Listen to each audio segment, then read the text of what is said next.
Christ-centered education that prepares students for excellence as lifelong disciples. It is through the Cottage Hill tradition we cultivate authentic relationships and community. We prayerfully partner with families to develop tomorrow's servant leaders today. Find out more about the Warrior Way by visiting chcacademy.com.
Want to take your business to the next level while supporting Warrior Athletics?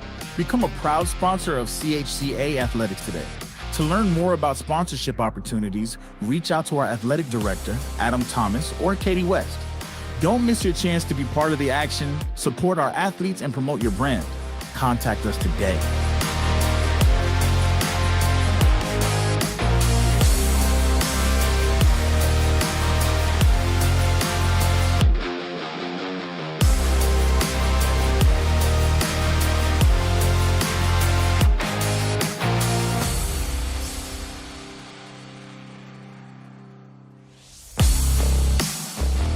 Want to stay connected with Cottage Hill Christian Academy?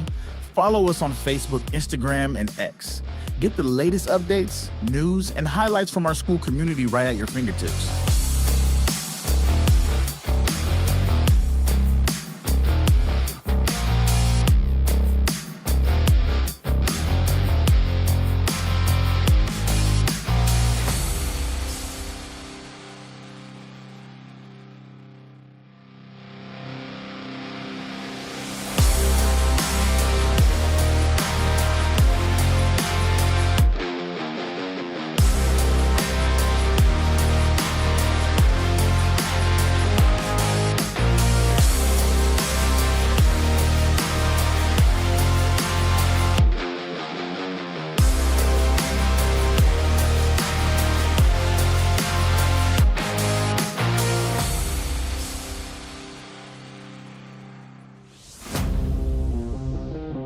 Want to stay in the game with all things Warrior Athletics? Make sure you're in the know by following our official athletic accounts on Facebook, Instagram, and X. You can also visit us online at chcaathletics.com.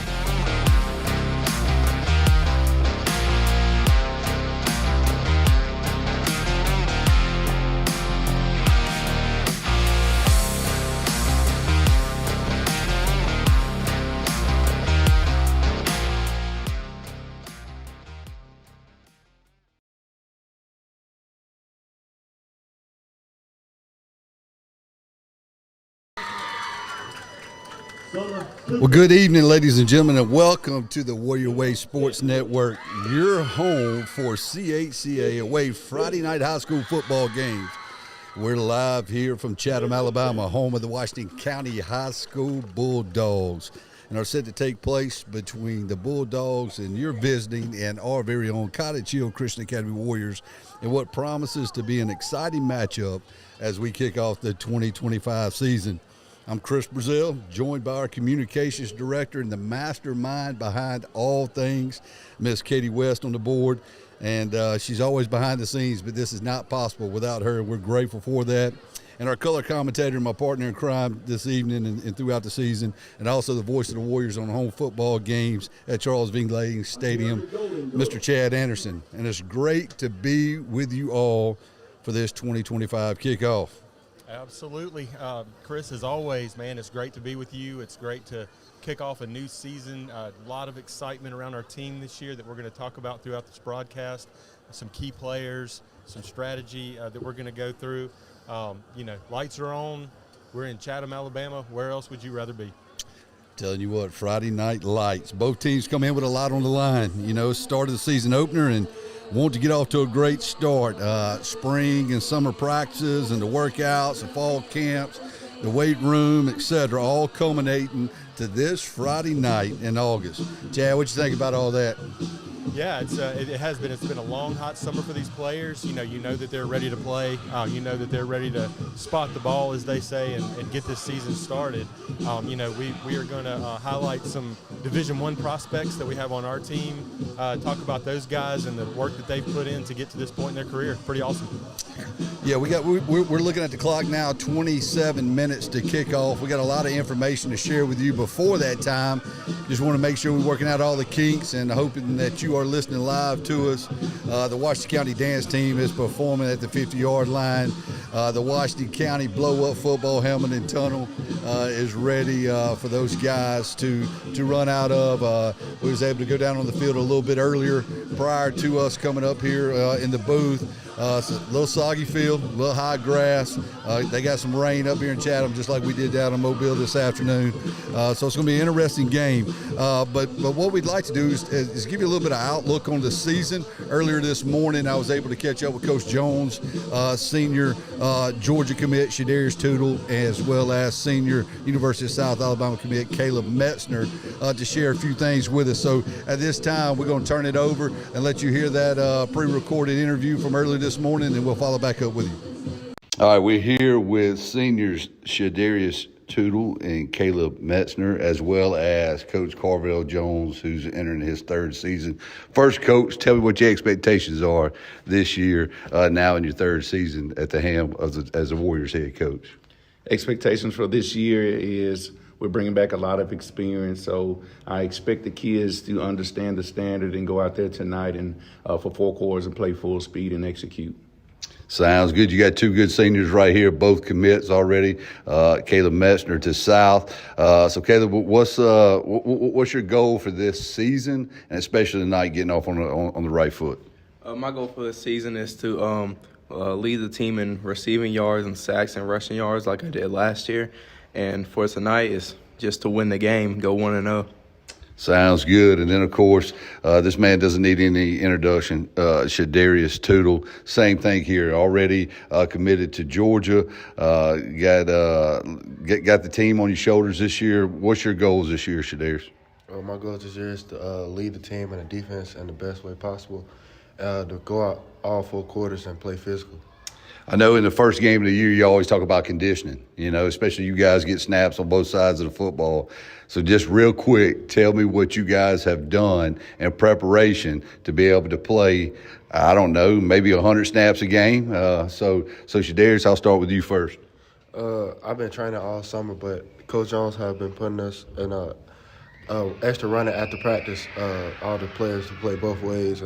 We do extra training and running after practice.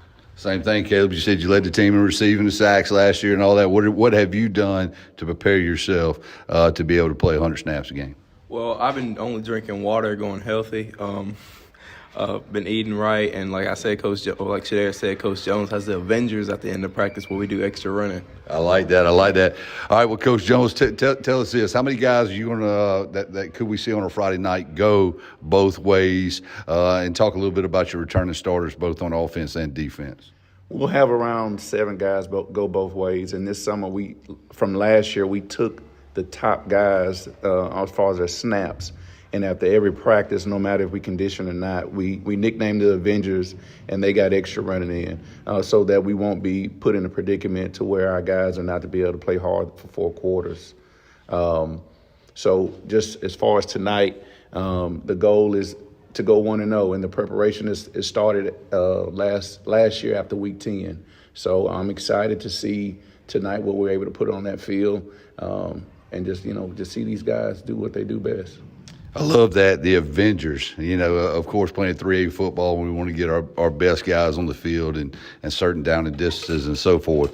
But I love getting that term, the Avengers, with those guys going both ways and making sure that they're prepared, because it's going to be hot, especially early in the season. I know we'll have the heat timeouts and so forth.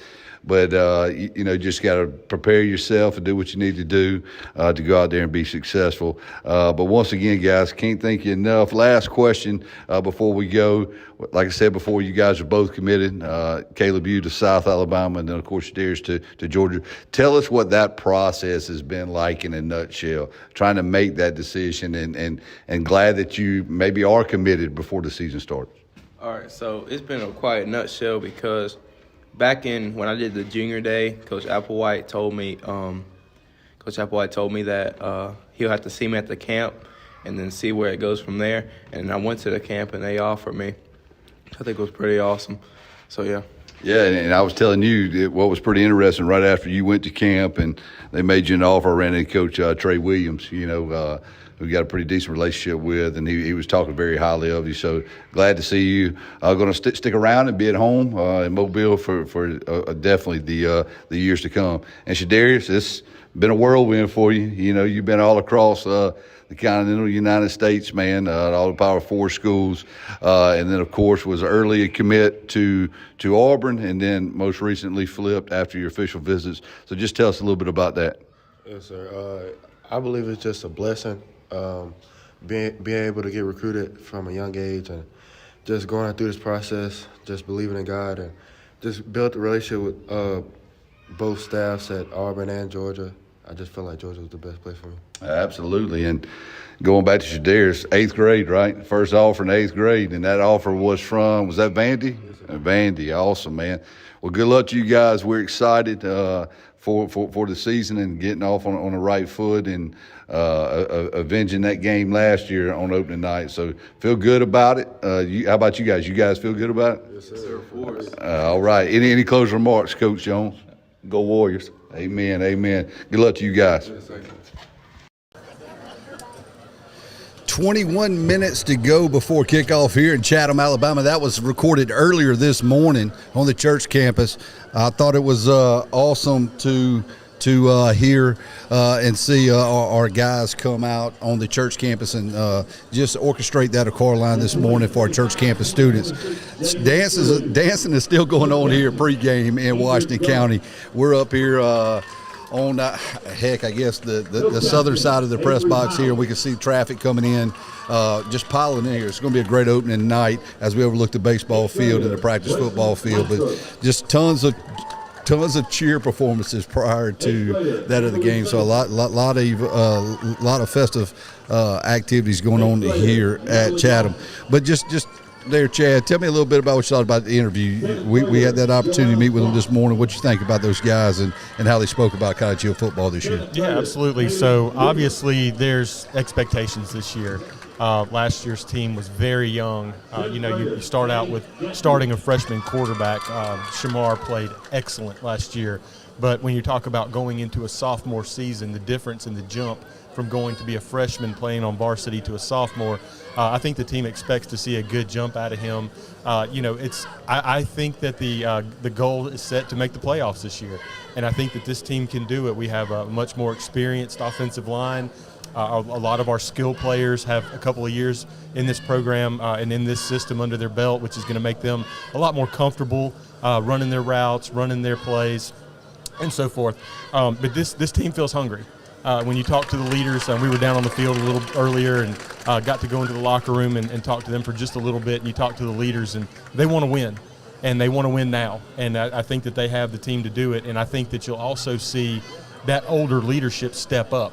They were young last year. There were a lot of sophomores, a lot of juniors, and now you see those kids becoming the juniors and seniors. And I think that the Shadarius Toodles will set the tone for this team. Absolutely, well said, Chad. And another thing, I just want to highlight our roster real quick. We're going to come back here momentarily after the break for starting lineups and go a little bit in more depth. But let me tell you something: 70 guys, 7 through 12, donning the blue and gold this year. 47 27 on varsity. That's 9 through 12, and another 23 with our middle school program. That is phenomenal numbers. That shows you about the excitement within inside our football program, as we have a lot of expectations as we go in to 2025. Looking across at Washington County earlier in the pregame, they're running about 40 with their total numbers that was dressed out this evening. Looks about 23 guys at the high school level and 17 at the JV. But also I would like to go ahead and highlight some of our coaches, meet our coaching staff for this year, as we're, somewhere around 18 minutes to kick off. So let's talk a little bit on the offensive side of the ball. Coach Scott Player returns in his third year with Coach Jones as our offensive coordinator. Assistant coaches at the wide receivers, Coach Lomax, running backs, Coach Carl. And then, of course, O-line, we got a new coach, but he's not new to the game. He's served many years with various Mobile County Public School System schools, Coach Kubik. And then at tight ends, H-back, we got Coach Jernigan. Now, on the defensive side, we know that Coach Jones likes to have his stamp on the defensive side of the ball, but also you have Coach Lee Everett, who teaches driver's ed for us, as well as maintains our grounds, our athletic facilities. That's why they look good on Friday nights. But he took a little short hiatus away from the game, and I believe his wife told him he had to get back out and coach football because he was missing it. But he has a lot of experience, like legendary Coach Jack French at both Baldwin County and Baker. So we're glad to have Coach Everett there. Coach Carl helps out a little bit with the linebackers. Coach Lomax, outside linebackers. Coach Kubik works with those guys up front, both on the OL and the DL. And then, of course, Coach Jernigan as well with outside linebackers. So that gives you an idea of what the expectations are, who's leading our program this year from the coaching staff, and just the overall atmosphere tonight. But what we're going to do, we're going to take a quick break right here, and when we come back, we're going to come back with our projected starting lineups as we're 16 minutes and 34 seconds to kick off in Chatham, Alabama.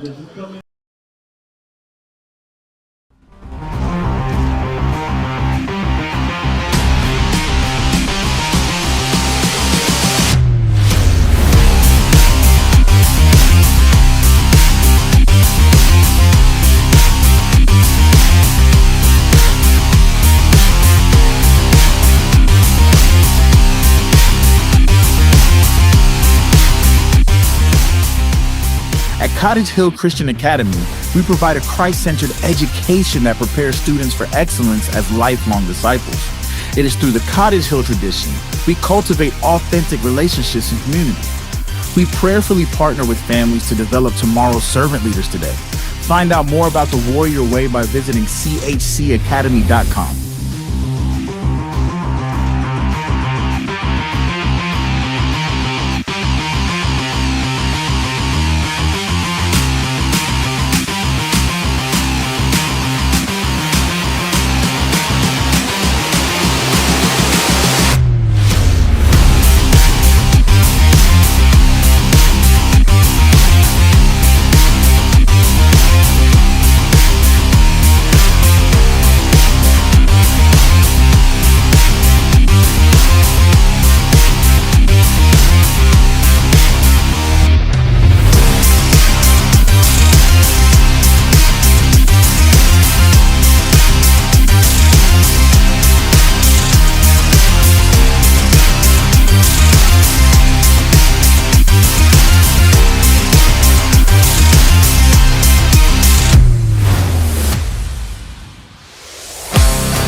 Want to take your business to the next level while supporting Warrior Athletics? Become a proud sponsor of CHCA Athletics today. To learn more about sponsorship opportunities, reach out to our athletic director, Adam Thomas, or Katie West. Don't miss your chance to be part of the action, support our athletes, and promote your brand. Contact us today.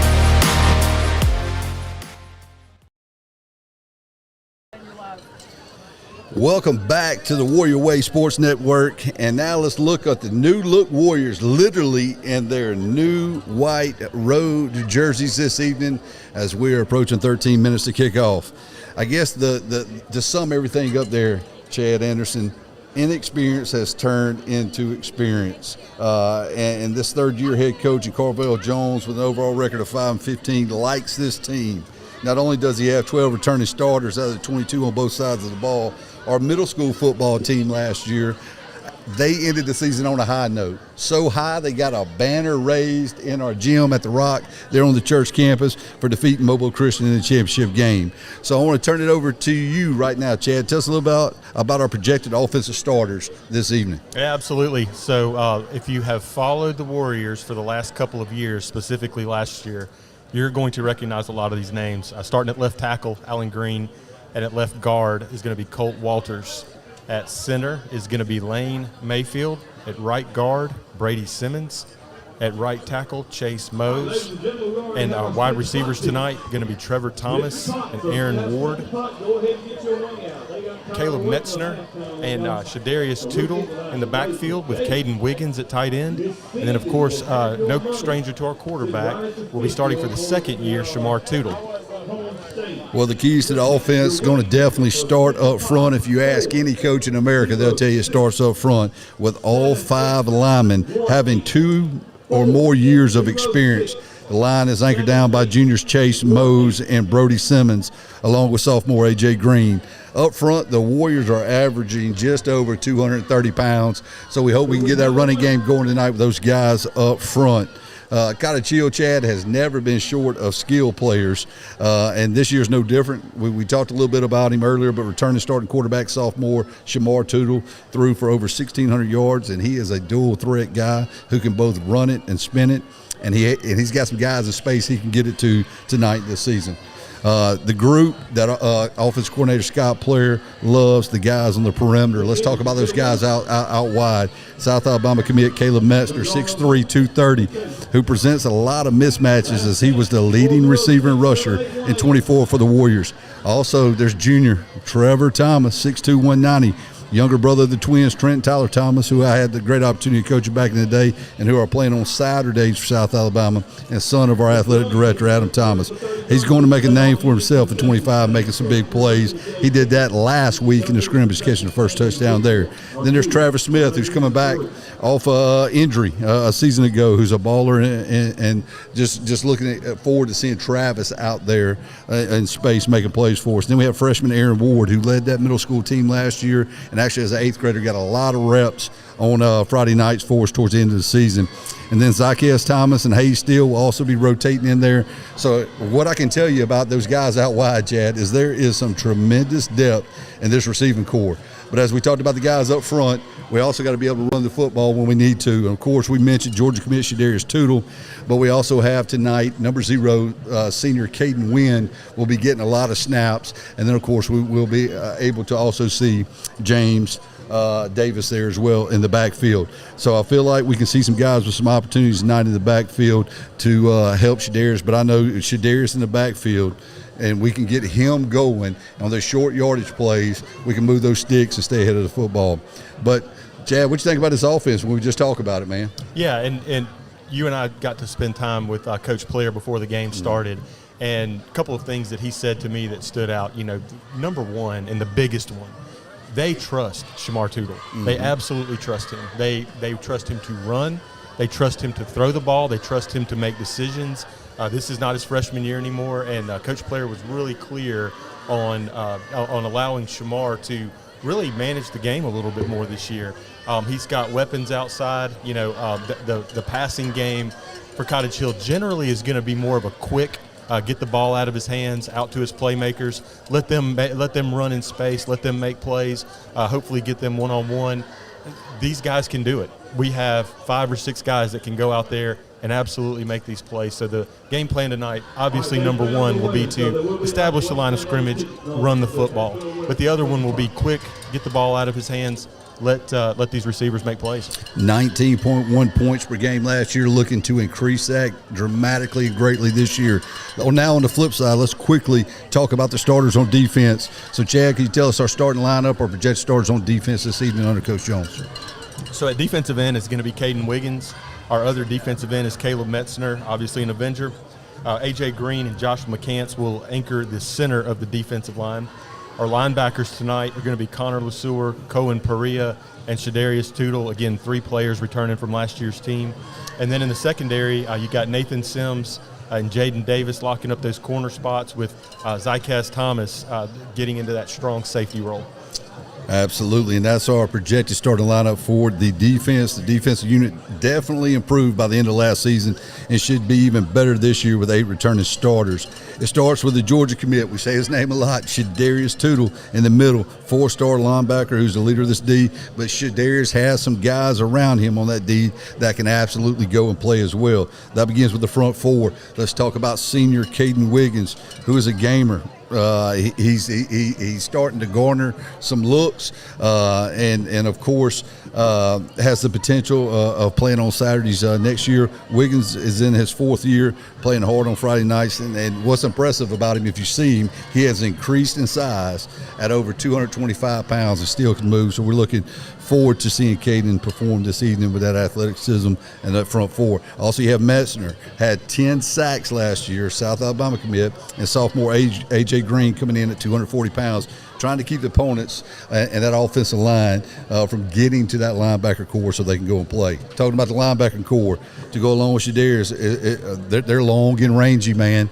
Those linebackers are. Outside linebacker Cohen Perea, 190-pound junior, and junior Connor Lesueur coming in at 6'1", 200, will be very active tonight, getting after it and blitzing to even playing some man coverage at times because they can demonstrate that athleticism as well.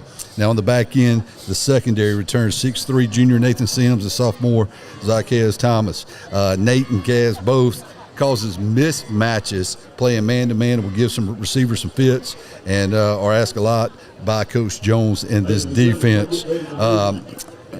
Just rounding out, talking about the defense, the run defense is important. Forcing turnovers is what we want to see improve from this season, from this season compared to last season, and get the points allowed down from 24 points a game and 24.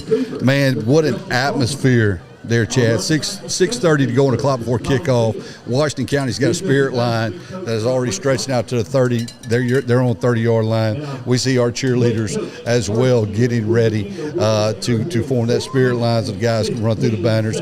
Captains are starting to walk out on the field. Officials are ready to go. This is going to be an electric night as we kick off the 2025 season. So what we're going to do now, we're just at 6 minutes before kickoff. We're going to take another short break, and when we come back, we'll tell you about the captains, who won the toss, national anthem, and get ready to kick this thing off. Thank you for listening to the Warrior Way Sports Network.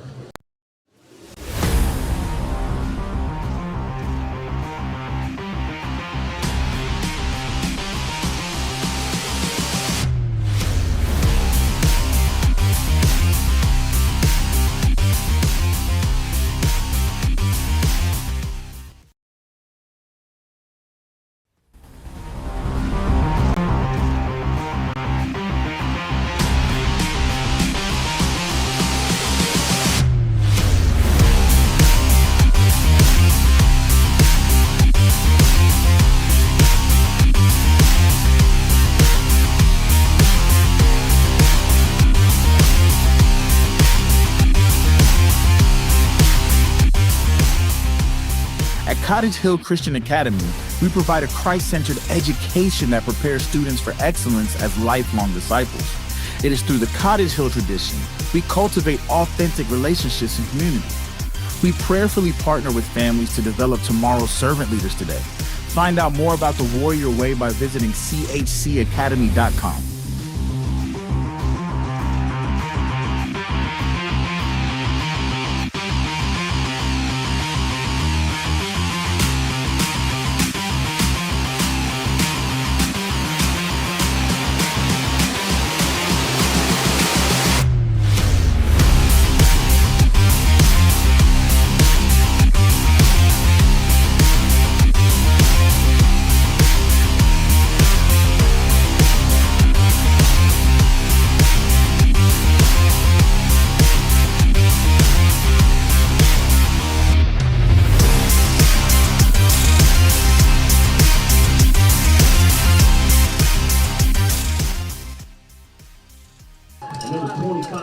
Well, good evening, ladies and gentlemen, and welcome back to the Warrior Way Sports Network. We have had a great pregame show starting off at 6:30. Once again, Katie West, we can't thank you enough, our communications director, getting this system set up.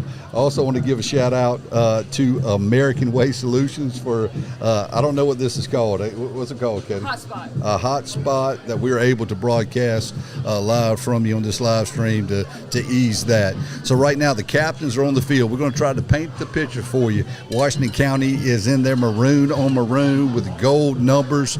Looks like a little metallic gold numbers there in the gold dome. They're going to be hard to see those numbers tonight, Chad, but we'll make it work. In the new look Warriors and those road whites, just think about Michigan's away jerseys, white on white. Got the navy helmet with that of the chrome and gold just shining under these lights here in Chatham, Alabama. So they're at midfield now for the coin toss. So, Chad, go ahead and tell us who the captains are for the Warriors this evening. Yeah, these are our four seniors. They're really the heartbeat of this team. Starting off with 0, Caden Wynn. You're going to see him on offense and defense. He is an avenger. You're going to see him run the ball. You see him at linebacker, defensive end. Then you also have number 1, Shadarius Tootle. Not much to say about him. He just happens to be our top player, going to be at linebacker and at running back tonight. Number 6, Caleb Metzner. You'll see him catch the ball at the wide receiver spot, a menace on defense. And then number 8, Caden Wiggins, just an absolute hard worker. If you go up against Caden Wiggins one-on-one, you better bring your lunch pail because that guy is going to hit you a lot. Absolutely. And I love how, if you heard the interview earlier today, Coach Jones calling those guys Avengers, getting that extra conditioning in. I thought it was going to be a lot hotter than it is, overcast, a little muggy, but I would take this weather late August all night long. Washington County first onto the field, coming through the inflatable football helmet, gold with the WC on it, running through the tunnel, and it looks like about 7 million cheerleaders with them too. And as the fans start to exit, here comes the Warriors, and all white with that beautiful navy helmet and the gold and silver metallic logo of the top of the helmet there. The Warriors will be receiving the ball first. They have elected to receive, and they will be traveling from our left to right. And Washington County will be on defense.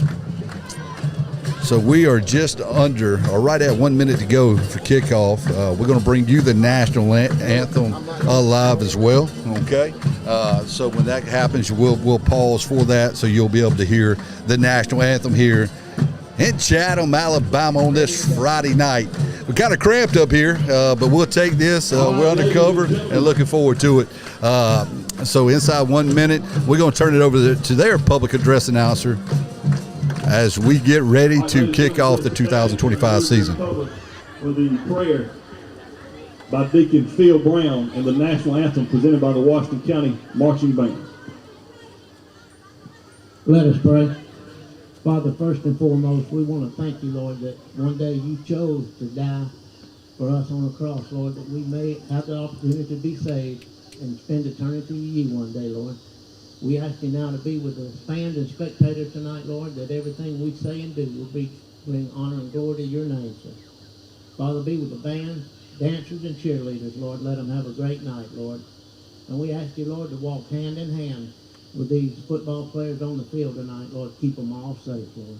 Be with everybody, Lord, as we leave this place and go home. Get everybody home safely. Forgive us where we fail thee, Lord. In Christ's name I pray. Amen. Amen.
Well, welcome back to Jordan Wilcox Stadium in Chatham, Alabama, home of the Washington County Bulldogs. And that was a beautiful prayer to get us started for this 2025 season, followed by the playing of the national anthem by the Bulldog Band there. What a great atmosphere. I'm looking here. We are in the press box on Washington County side, just off to the side in a pavilion-type area. And let me tell you something, concrete bleachers absolutely packed. This is a good atmosphere, a good crowd tonight, Chad. I'm looking over there at the Warrior Faithful. I see a lot of blue and gold, rocking probably nearly about 50% of those large concrete bleachers as well. And the atmosphere is electric as you can hear the music in the background, and we're about ready for kickoff. Yeah, absolutely. So it's great to see, number one, that so many of our fans made the hour and 20-minute trip or so up Highway 43 to come to Chatham and watch our Warriors. Absolutely. And you and I had an opportunity to visit, what was the name of the Mexican restaurant here in Washington County? Oh, I think it was Amelia. Something like that. Something we was like able to get a good quesadilla before the game in Chatham, Alabama, as we had a little bit of rain earlier, and it rained up here as well. But the skies are clear now. Temperature is just right, not too hot. And we're getting ready for the kickoff of the 2025 football season.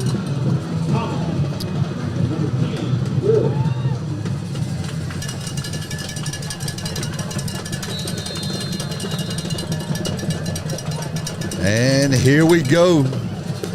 Ball's kicked to about the 15-yard line. Returned by the Warriors. All the way up to about the 35. Trying to figure out who that is on the far side. That's Aaron Ward. Aaron Ward. Freshman Aaron Ward on the return. I believe he was back deep with Cass Thomas as well. So here comes the offense. We talked about it. Sophomore quarterback Shamar Tootle leading his team out here. Starting on the 35-yard line, far hash. They're traveling left to right for us there, Chad. Yeah, it looks like there might have been a little change in the starting lineup. It looks like at center it's going to be Lane Mayfield, number 70. Yep. All right, Warriors coming out. Lone receiver out wide is Trevor Thomas. Everybody else is bunched in. Got motion right here. Flip to that of number 10, Aaron Ward. On a speed sweep, he about broke it, takes it out into Bulldog territory near the 40-yard line. That's a 20-plus yard pickup on first play. And you can already see what the freshman is doing for the Warriors this evening. Yeah, great job right there by the offensive line. You know, it's clear, again, coaches said that they really want to establish that line of scrimmage and do it early, and you can tell they're going straight at that defensive line. Warriors no huddle here. Looking to the sideline. Once again, Trevor Thomas to our near side out bottom. Ward goes into motion again. Snap to Shamar. Quarterback keeper up the middle. Good first down play of 4 yards, getting it close to the 35. 11:24 to go on the clock here in the first quarter. Yeah, good game by Shamar there. Looked at the front. They had a six-man front. He loved his blockers and took it right up the middle. Warriors going fast. Play clock is just now at 30, getting ready for the snap. Snap to Shamar. Swings it out to Caden Wynn out in the flats. Gets near that of the 32-yard line, so it's going to bring up a 3rd and short. But I can tell you what, so far, just 3 plays in, and the Warriors are moving the football. This is going to be a good distance right here, 3rd and 2. Looking to the sideline, slowing it down, making sure we get the right play call here to move these chains. That's right, and so far you've seen 2 running plays and then the quick toss, which we were told by the coaches would be the strategy tonight. Trips left, Thomas by himself down here to the far side. Win in motion out of the backfield, so we got quads left now. Shamar gets the snap. Looks like he's trying to get outside and set up a screen to Metzner. Lyman released perfectly. Timing was a little off. It's going to bring up 4th down. It's going to be 4th and 2 from the Washington County. We're going to call it 32-yard line. Is that a flag on the play there, Mr. Chad Anderson? Well, it looked like the pass hit a lineman, but they were downfield, so I'm not sure that there's a flag there, Chris. I don't believe there is. Yep, there is a flag on the field. Yep, can see it now. They're calling eagle formation. I think we were sitting in there at trips, look, and then we motioned win. Not enough guys on the line of scrimmage. So that's going to back the Warriors up. So now it's going to bring up a 3rd down, and we're going to call it 8, I believe is where the spot's going to be. They're trying to figure that out. Everybody's working out the kinks early in the season, even officials and so forth. But it looks similar formation how we start. Trips to the left. Trevor Thomas down here by himself. Snap to Shamar. Looking downfield. Sees Metzner across the middle, boys, and that is going to be a 6. Touchdown, Cottage Hill Christian Academy Warriors. Yes, sir. Great job right there by the offensive line. They held their blocks. Shamar was able to just stand in the pocket. Look. Metzner just come right over the middle, wide open, nobody around him. Went into the end zone untouched. Touchdown somewhere around 38 yards. 38-yard touchdown pass, 10:26 to go. I think the trips gave Washington County a little confusion there because Metzner goes right across the middle of the field on a drag route, untouched, touchdown. We got Chase Mose with a snap. Travis Smith with a hold. Mac McGrew with a kick. Go ahead and put it on the boards. That's 7-0 up here in Chatham, Alabama. The CNH flag is flying by the cheerleaders on the sideline, and we're going to take a quick break as we come back here in just a second on the Warrior Way Sports Network.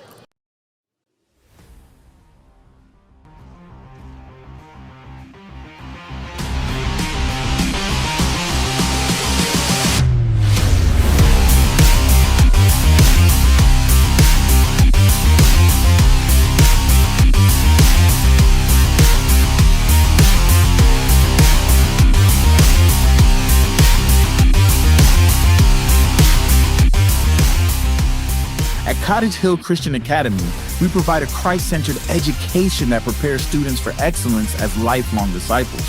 It is through the Cottage Hill tradition we cultivate authentic relationships and community. We prayerfully. Welcome back to Chatham, Alabama. Jordan Wilcox Stadium. Warriors' first drive go up 7-0 on a Shamar Tootle to Caleb Metzner, 38-yard touchdown pass. PAT by Mac McGrew. Good. Set to kick off. 10:26 in the first. Mac looks to his left and to his right. Kicks the ball off to about the 15-yard line. Washington County comes up and catches it running. He's got some room on the outside, sticks his toe in the ground, coming back across the middle. Great return by the Bulldogs, and that's exactly how you answer a quick strike touchdown and 4 or 5 plays by the Warriors. Washington County is going to put themselves in great situation here, Chad, on the 48-yard, their own 48-yard line with 10-10 on their first possession. Yeah, great return right there. I mean, first kickoff of the year, lots of holding, lots of sloppiness, but they were able to get the ball out there close to midfield. Got to stay in those lanes. That's 3 phases to the whole game: offense, defense, and special teams. But as we look at this new look defense, 5 guys on the defensive line of scrimmage, almost looks like a little wing T format. Little zone read by the quarterback. Quarterback keep up the middle for a gain of 5. 10 minutes to go, first quarter here in Chatham, Alabama. Warriors lead 7-0 on their opening drive. Yeah, J.J. Thomas coming up there from his safety position, making a good hit on the quarterback. Stopped him for a gain of 5 there.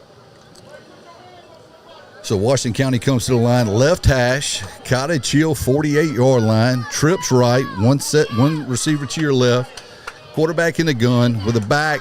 The snap, hands off, ball's on the ground. It's a fumble, but it looks like Washington County recovers it. It's going to bring up 3rd and about 6 from the Cottage Hill 49-yard line.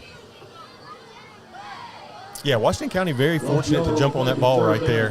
Ball bounced around just a little bit, but stuck. That field is really muddy. You and I were down there on the field before the game and got to walk around a little bit. It's a slow track. The running backs are having to kind of get their feet going and just kind of hopped right on it there. 3rd and 6 from the Cottage Hill 49-yard line. Washington County driving right to left, 8:58 and ticking.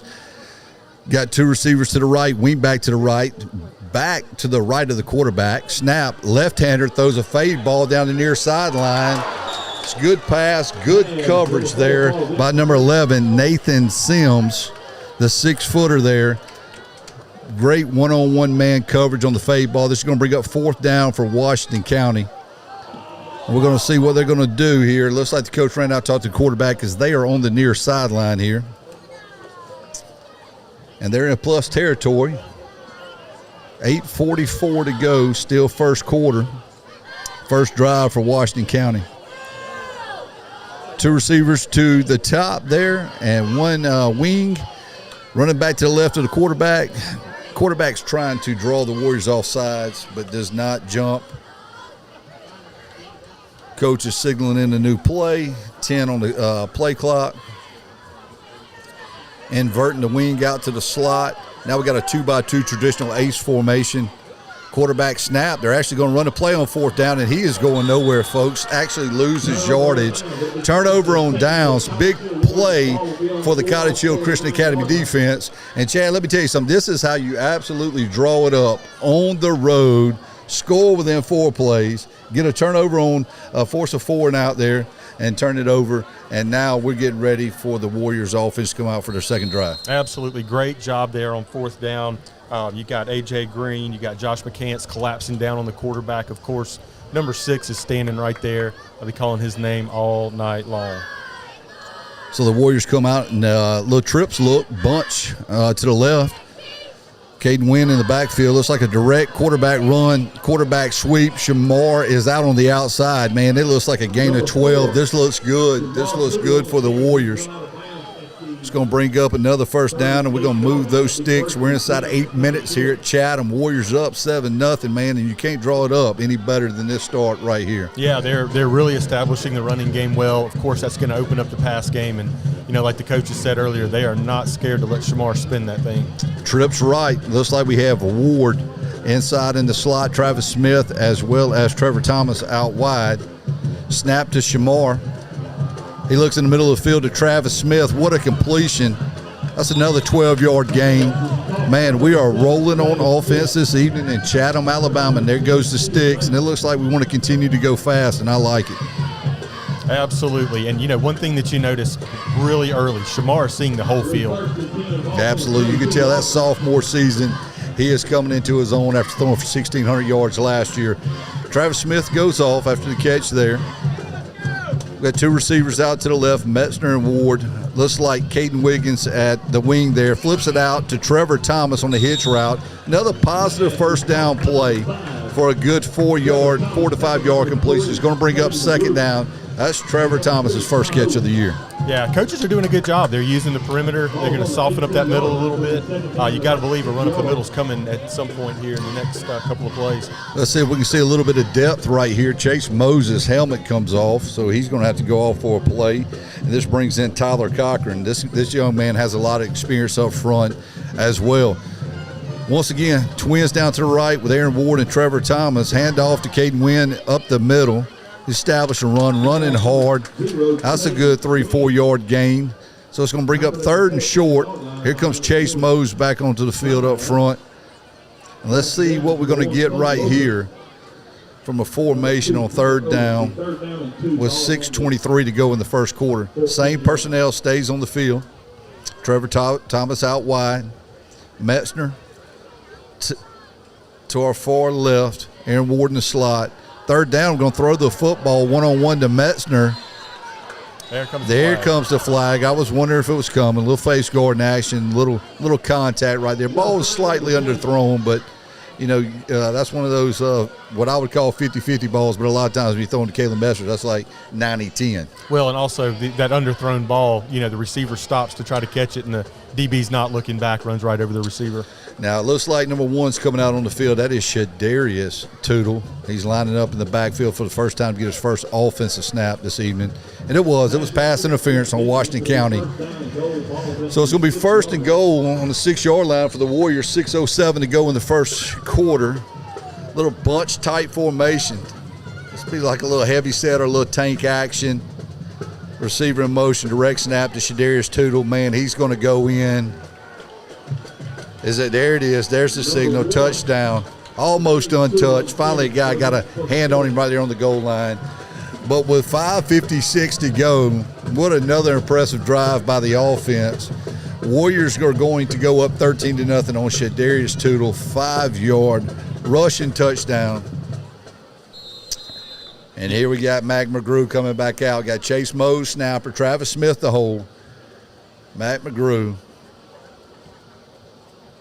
kicking the extra point in his sleep. That's the second one for tonight. 14-0 Cottage Hill Christian Academy Warriors. And there's our cheerleaders with a CH flag going down the sidelines. 14-0 in Chatham, Alabama at Jordan Hill Wilcox Stadium. We're going to take a quick break.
Welcome back to the Warrior Way Sports Network. Just had a heat timeout. First stoppage under 6 minutes, 5:56 to go. Warriors on the road, 14-0. The only downside I would think, Chad, was the kickoff after the first score when Washington County returned it to midfield. Let's see if we can correct that now. We're staying in our lanes, and here is Mac McGrew, foot to leather. Receiver catches around 15-yard line. This time bobbles it a little bit, which allows the Warriors kickoff team to get down there and make the tackle. This time a lot better starting field position for the Warrior defense as Washington County will take over at about their own 22-yard line. So on that last offensive possession, you saw Chase Mose, you saw Brody Simmons, you saw Colt Walters, A.J. Green just really have established that line of scrimmage, and there's only 5:46 left in the first quarter. It's going to be a fun night in Chatham, Alabama. Washington County comes out 2-by-2, traditional ace formation. Slot receiver at the top of the screen comes into a wing, snap to the quarterback, hand off. Notice he keeps it. Quarterback keeps it for a gain of 1 up the middle. I would probably say we was down there earlier pregame. I like to see the little left-handed quarterback from Washington County spin it a little bit. They've only tried one pass so far, even though that was only their 5th play of the game. But I'm pretty sure we might see them trying to air it out a little bit this evening, Chad. I think they're going to have to. On that play, Caden Wiggins comes off the end there and just absolutely collapses the line on top of itself. Washington County trips to the left to the near side, one lone receiver to the top, quarterback in the gun, running back to the right of him. The snap. He drops back, quick step, but he had a lot of pressure on him from Metzner, and then that defense just is attacking. They're swarming. You could tell that he was in pressure. He tried to pull the ball down and advance it upfield as much as he possibly could to save the lost yardage on the play, but it's going to bring up 3rd down. Yeah, you got Metzner at left end and Wiggins at right end, and those guys are just coming straight off the ball. In that case, Metzner got by the tackle. Caden Wiggins is pushing his tackle in, so looks like our defensive ends are really having a game so far. A.J. Green and Josh McCants stuff in that middle here on this particular series for the Warriors defense. Trips right, lone receiver to the left, running back to the left of the quarterback. Quarterback goes to throw, but quickly pulls it down. Of course, flag on the play, back in the backfield. But I'm telling you what, those guys in the secondary, when you start talking about Nate Sims and Zacchaeus Thomas, they are absolutely locking these receivers down. And this is going to be fun to watch this year if this keeps pace. Well, they sure are, and that's another thing that allows that pass rush to get up. we've established the line of scrimmage pretty well, but then there's just nobody open on that last play. Quarterback scan the field, and there's just nobody open. Flag on a play is holding on the offense. Coach Jones thinks about it, but of course makes the right decision and declines it. So it's going to bring up 4th down and about 5. Looks like new personnel coming on the field for Washington County, so it looks like they are in punt formation. Warriors are deciding whether to go safe here or put someone back, and of course it looks like they're just going to go with 2 guys deep here. Snap, punt off is good. Little miscommunication by the Warriors because no one fields the punt. And Washington County did a good job of flipping the field there. It's going to be down on the Cottage Hill 35-yard line. Once again, I'd probably say, Chad, the only thing that we need to look at a little bit after this start of 3/4 of a first quarter is just maybe a little special teams on kickoff and as well as punt return. But this is what's good early in the season that we can work on these things. Well, you expect that in the first game. Offense and defense gets a majority of the attention in the offseason, and special teams, of course, is practiced and looked at, but not to the extent that offensive and defensive is. So you kind of expect this in the first game, and I can tell you Coach Jones will get that cleaned up. Let's go 3 for 3 here. 3rd drive of the night for the Cottage Hill Christian Academy offense. Got twins down here to the right with Aaron Ward and Trevor Thomas. Handoff up the middle to Caden Wynn. Great first down yardage. That offensive line is doing their job this evening. That looks like a gain of 6-7 yards right there. And Washington County is going to take a first time out of the evening with 3:25 to go at Jordan Wilcox Stadium. On the road, Cottage Hill Christian Academy 14, Washington County 0. And we're going to take a break with them.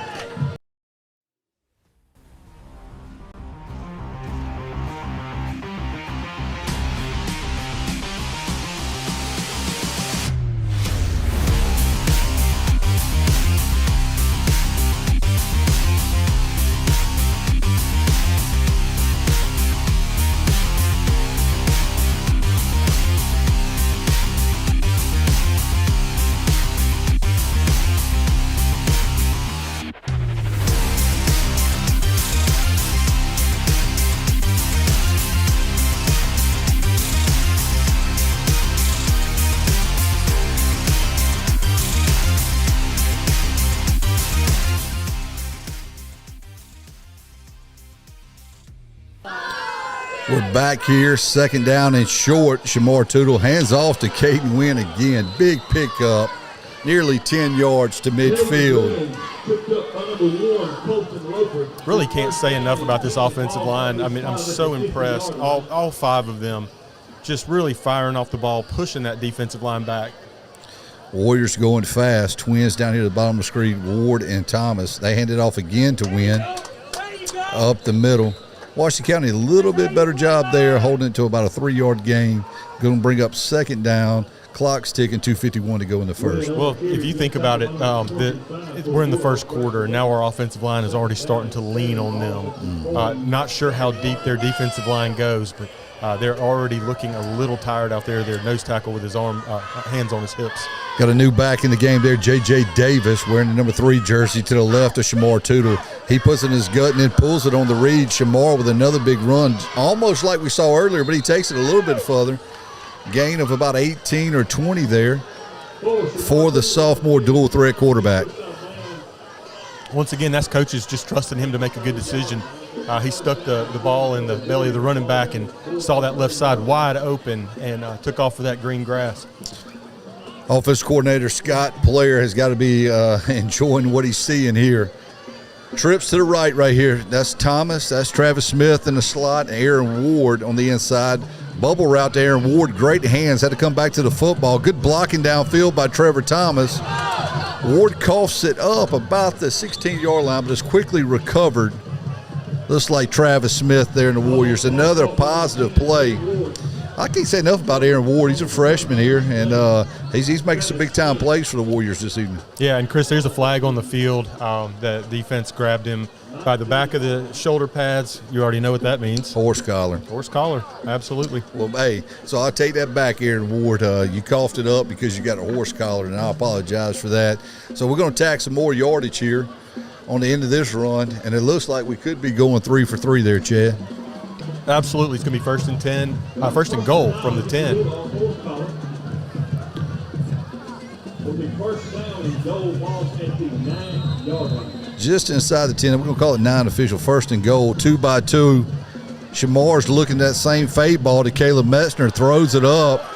I told you earlier, that's not a 50-50 ball, boys and girls. That is a 100% touchdown Warriors. 3 for 3, 3 drives, clicking on all cylinders here. Where we at, Chad? And what a throw by the sophomore. Where are we at? We're in Chatham, Alabama. We're in Chatham, Alabama. That's what right. What a ball by the sophomore there. Shamar Tootle to USA commit. Caleb Mester, 1:34 to go, 20-0. Chase Mose with a snap. Travis Smith with a hold. McGrew kick is up right down the middle, 21-0. Cottage Hill Christian Academy, 1:34 to go in the first quarter. We're going to take a break.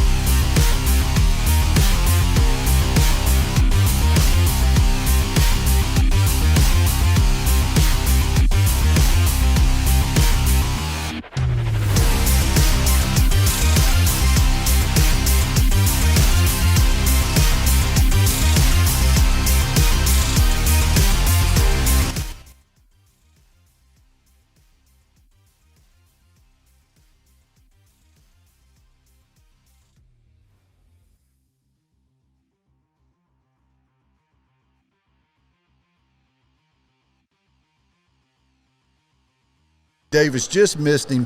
Looks like a flag down on the far sideline there, Chad. Let's see what we got. Yeah, and while they sort this out, Chris, let's talk about that pass again because we didn't really do it justice. Shamar sets his feet and throws it to the back left corner of the end zone, throws it where only his guy could catch it. It was absolutely perfect, pinned him right to the sideline. And Metzner goes and does what Metzner's supposed to do. Go and make a play. And it was so good that the pylon is still laying down. That's how good of a play that was. Yeah, I love it. It's going to be 1st and 10 Washington County. Of course, the penalty was on that of the Bulldogs. Backs them up to about the 12-yard line. Well, they'll start here with 1:26 to go in the first quarter. Washington County under center for the first time this evening. Runs a dive play up the middle. Actually gets probably the most positive play for the Washington County Bulldogs tonight. A little quick hitter dive up the middle for a gain of about 6 or 7 there. Yeah, that's their big fullback, and honestly, he just carried the Warriors about 5 of those 7 or 8 yards that he just picked up. I would probably suggest and think that Washington County's probably thinking slow the game down a little bit, try to establish that run. And once again, going under center. Looks like an offset I formation, can't really tell. Hand to the tailback there, and the Warriors were there in the backfield. A little extracurricular activities already going on the far sideline. Looks like a flag's on the play.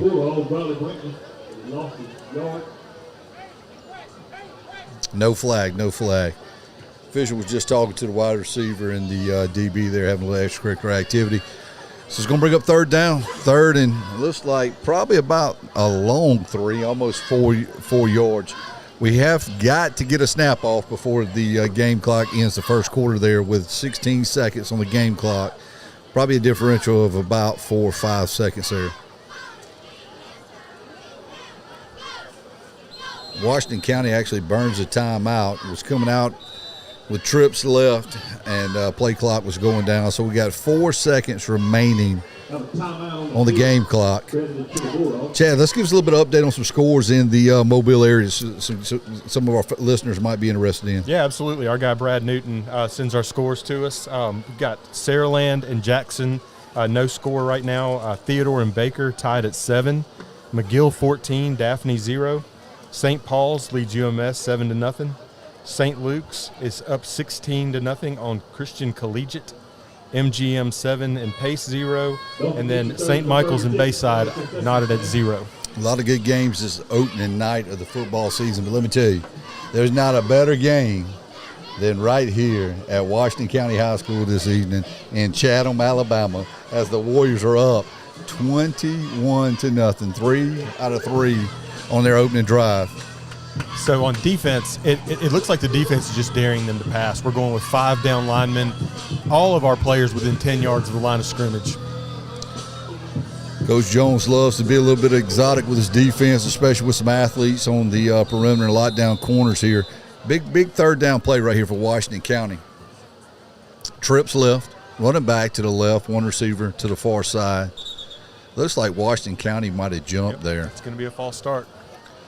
False start on the slot receiver for Washington County. It's going to back them up 5. So now instead of 3rd and 4, it's going to be 3rd and long. 3rd and 9. Third down and Crowd's still into it here at Washington County. They have a packed house here tonight. I love the rural areas and being able to play games on Friday night because the whole town shuts down. But back to the action here. Trips left, same formation I just mentioned. Outside receivers coming in on a speed sweep. He gets around the edge. He has some room. It's good positive play. Close to the first down. But there's a flag on the play on our near sideline. It looks like it's going to be a block in the back. Holding on the offense. That was a good-looking play by Washington County. Got the edge there with a speed sweep by the wide receiver. But once again, we see a penalty flag this evening. It's going to back them up.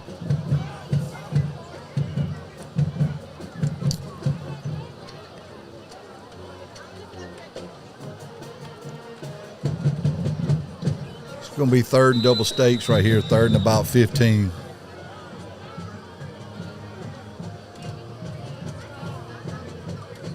Yeah, Washington County getting back up into their own territory pretty deep there, somewhere around the 8-yard line or so. So I wonder if that may change the play call idea here. Maybe they just try to get out of the shadow of that goalpost.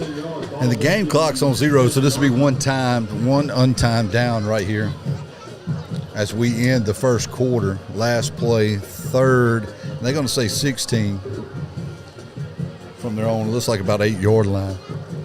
Washington County breaks the huddle. Great communication already by the defense on the coverage on the back end. I love them communicating. Trips to the left, running back to the left, one receiver out to the right. It's got to be a passing situation. Snap to the quarterback, clean snap, clean pockets, looking downfield. The lefty throws, and it is picked off. It is picked off by the Warriors. intercepted by number 12 for the Warriors, Patrick Brody Patrick. So the 1st and 10 ball is going to be at the Interception, number 12, Brody Yep. Patrick. Great play right there. One-armed interception, running down the field over his shoulder. Honestly, that looked like a Division I play to me. Absolutely, and it works out almost as a punt for Washington County because it's at midfield. That should end the first quarter, in which it does. Everybody was running back out on the field, but that was that one untimed down. So that is 21-0 at the end of the first quarter here at Jordan Wilcox Stadium and at Washington County High School. We're going to take a timeout with them and come back with some more Cottage Hill Christian Academy football.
Welcome back to the Warrior Way Sports Network. What a great night. Warriors up 21-0. Start the second quarter.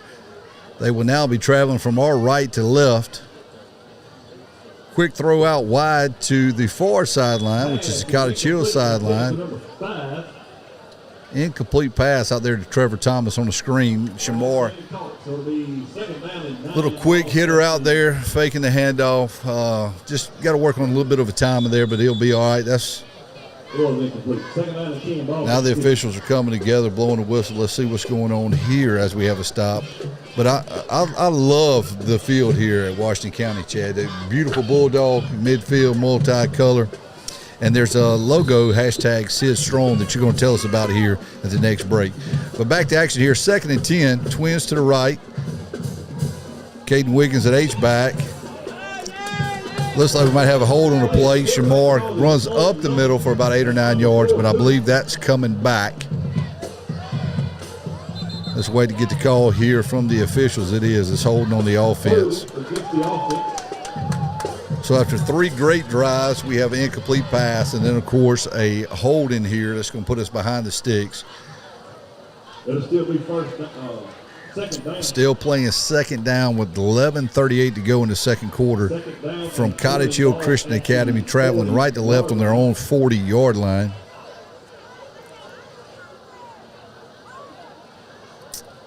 Got a 2-by-2 traditional formation right here. Looks like Metzner close to us. Aaron Ward in the slot. Shamar Tootle, clean pocket. That looks like Trevor Thomas. Yeah, Trevor Thomas across the middle, almost on the same route that we saw Caleb Metzner's touchdown. Big-time play there. I told you he was going to have a breakout game, a breakout season tonight. It's going to bring up 3rd and short. Another great job by the offensive line, holding their blocks. Shamar scans the field, finds a wide-open slant. Almost about an 18-yard pickup there. Now we got trips right. Shamar Tootle in the gun. Looks like we might be having a timeout, Cottage Hill. Seeing some things we might not like. This is a big-time play right here. Get those chains moving, 3rd down and 4. We're going to stay here right now. So, Chad, tell us a little bit about the hashtag Sid Strong that's on the 25-yard line here at Jordan Wilcox Stadium. Well, when we showed up this afternoon, we saw them painting the field, and we saw them painting a word, and we kind of went over to look at it, and it is hashtag Sid Strong, one word. That is for 17-year-old Sid Hobbs from Fruitdale. He's part of this community. He's somebody that the community has rallied around. He recently battled his 7th brain tumor as a 17-year-old. 2 weeks ago, he was able to go play a round of golf. So this community has rallied around him. He is getting better. I don't know if he's in remission. They didn't tell me fully, but he is something really special to this community, something that they're rallying around, something that the football team is rallying around. Pretty neat to see a whole community come out and support this kid. Yeah, for Fruitdale, that's just right up the road. Now I can see it. It's in that purple color. It looks like purple and white. Yep. What a great tribute Washington County's doing for Sid there. Back to the action. Quads to the right. Shamar Tootle kicks it out. Looks like a little quick hitter to Travis Smith. Washington County was all on it. So this is going to bring up a 4th and 4. Completed pass, but no gain. Once again, I think on those screens and those quick hitters, we're going to have to get our timing a little bit better with our receivers blocking on the perimeter and that offensive line getting out. So it's going to bring up 4th down. 4th down and 4 ball. This is 44-yard line. Cottage Hill offense staying on the field. Looks like trips left down here with Metzner, Aaron Ward, and Travis Smith. Caden Wynn to Shamar Tootle's right. Trevor Thomas up at the top. Looks like everybody took off with the exception of the snap there. So that's going to be a false start there on the offense. It's going to back the Warriors up 5 to around midfield right there to the Washington County 49. This is going to bring up a 4th and long. And it looks like we're going to see the punt unit come out for the Warriors. Yeah, after such a great start, you hope that you don't start getting sloppy and start missing your blocks and mentally check out. Hopefully they can get that kind of stuff cleaned up. So we're looking good on offense, looking good on defense. Special teams, this will be our first punt of the evening. On our 4th drive, we got Cohen Perea. Chase Mose, the long snap to Perea. Bobbled it just a tad. He gets the kickoff. There is some contact after the bobble. There's a flag on the play. This going to be, looks like he's trying to call running into the kicker.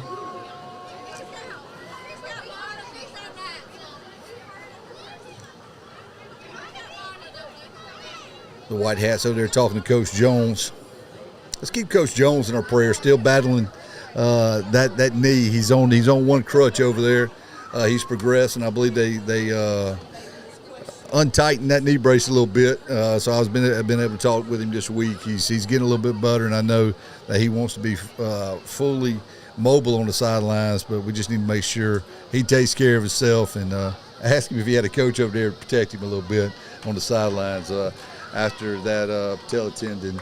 Just absolutely was a horrible injury this summer in early June. So that's what it was, running into the kicker. Washington County's going to take the ball right here on their own 30-yard line, far hash from us. 10:03 to go, second quarter. Your Cottage Hill Christian Academy Warriors up 21-0. So we'll see what Washington County does on this drive. You know, they have not had any luck running up the middle on us. They are really struggling against our middle guys. AJ, Josh, eating them up. Our front four is pretty strong for the Warriors. Man, Washington County has some success getting under center. Now they're back in the gun, trips to the right, running back to the right, one receiver to the left. Shotgun snap to the quarterback, hands it off to a little outside zone play for Washington County, and it's going nowhere. Absolutely nowhere. Looks like a loss of about 5 on the play. A.J. Green in the backfield right there, virtually untouched. I believe A.J. saw those guys want the zone step to the left, and he beat them to the punch there. But I also believe that was Wiggins up there getting upfield, not allowing that to stretch out. Ball on Washington County's 25, their own 25-yard line. 2nd and 15, 9:26 to go, second quarter. Warriors up 21-0. Same formation, trips right, running backs to the left of the quarterback, tries to throw a quick screen to the far sideline to the single receiver, incomplete pass. It's going to bring up a 3rd and long, 3rd and 15. Yeah, and you kind of think on those kind of plays, Washington County's really trying to keep it away from our core interior defensive line, get it out to the perimeter, try to make a play, but just doesn't seem to be able to find anything to work against our defense so far. So 3rd and 15, 9:14 to go, second quarter. Washington County coming to the line of scrimmage. Looks like a traditional 2-by-2 ace formation, running back to the quarterback's right. Ready for the cadence, the snap. Quarterback drops back, flushed out of the pocket. I'm telling you, a host of Warriors. Man, that's Shadarius Tootle, the Georgia commit, big-time play. Knows that it is going to be a pass and pins his ears back. Absolutely. Blitzes off the left side of that line from that linebacker position. He was in there. Quarterback had no time. 4th and a long ways after the sack. Ball number 19, be 4th down and 20. 4th and 20, they say in the press box here. 8:35 to go. Punt formation for Washington County. Trying to see who that's back. Who that is back. That's Zycaz Thomas. Zycaz Thomas back deep, standing about his own 45-yard line. Another whistle on the play. Delay a game on that of the punter there. So we're going to reset this, back it up another 5, 4th and 25. And what does Zycaz do? Come up 5 yards to midfield. Well, you know he's ready to make a play. Special teams. Knocking him up again. Zycaz Thomas is electric, looking for an opportunity right here. Standing right there on the top of the Bulldog on the 50-yard line. Washington County, punt formation. Good snap, good kick, returnable kick. Zycaz catches it on the run at the 45, and he's got some room. He's at the 40, the 35, the 30, the 20, the 25, the 10, the 5, right on cue. We just said he was ready to make a play, and that is a Cottage Hill Christian Academy Warrior touchdown on special teams by Zachas Thomas. Yeah, punt team got a little aggressive there. They got downfield really quickly. They were set, and he just blew right by about 4 of them. It's kind of like out kicking your coverage, you know. Is that what they call that? Touchdown Warriors, 27-0, 8:02 before the half. Special teams unit comes back on the field. McGrew is 3 for 3 tonight on PATs. Chase Mose set to snap.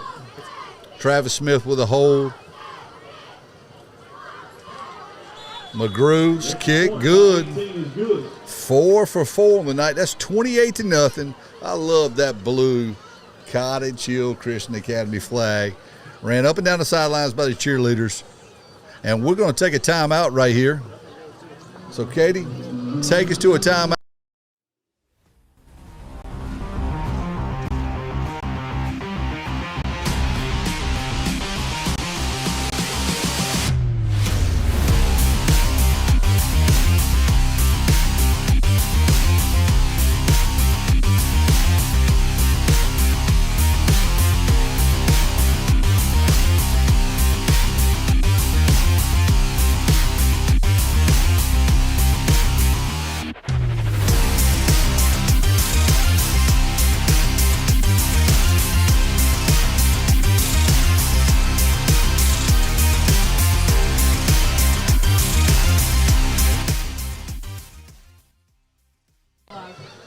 Coming back here to Chatham, Alabama, 28-0, Cottage Hill Christian Academy, 8:02 to go. Cottage Hill set to kick off, going right to left to Washington County. What a night for Matt McGrew already, 4 for 4 on PATs. He gets a good kickoff here. Washington County fields it at the 15, delays just a second, and then gets to the edge. And he's got running room. He looks like he could go all the way. That's how you answer if you're a Washington County Bulldog. 2 plays, 2 special team touchdowns, and this has ignited this crowd at Jordan Wilcox Stadium in the maroon and gold. Yeah, and unfortunately there's going to be a flag on the play. It looked like Aaron Ward pushed a guy in the back there towards the end of the play, so could have additional yardage tacked onto the kickoff. We like to see our guys compete to the end, but right there, nice kickoff return there for Washington County, taking it to the house, 85-yard kickoff return for a touchdown. This penalty is probably going to be assessed on the kickoff. We can be hospitable tonight. Waiting for the call here by the Whitecap. Whole light switch in there that I tried. Personal foul on the Warriors. Touchdown's good. Going to assess that. It appears to be on the kickoff. Got some life here in Washington County. Man, it got loud on that kickoff return, and you can see it open. He delayed just a little bit, did not stay in our lanes, breakdown special teams-wise, and Washington County takes it to the house for 85 yards. Yeah, packed house here. I mean, this crowd is absolutely into this game. Score 28-6, and you would not know it. 2 plays, 2 special team touchdowns, one by Cottage Hill and Kaz Thomas taking the 50 yards to the house on the punt. And then as we kicked off, breakdown in kickoff coverage. He gave up the 85-yard touchdown return. PAT no good by Washington County, 28-6, 7:46 remaining before half. We have the most hospitable fans and staff here at Washington County. Chad Anderson's got his light out because he can't see his notes and his roster and stuff, and they're coming out of the press box and giving us a light bulb. See, forever, my dad told me there's going to come a day when you're going to need readers. And I said, for the past 45 years, no, I won't. He was right. How often do we say that?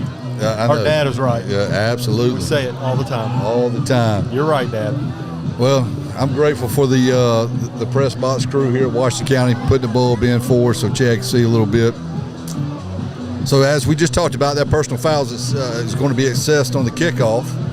So Washington County will now be kicking off from that of the Cottage Hill 45.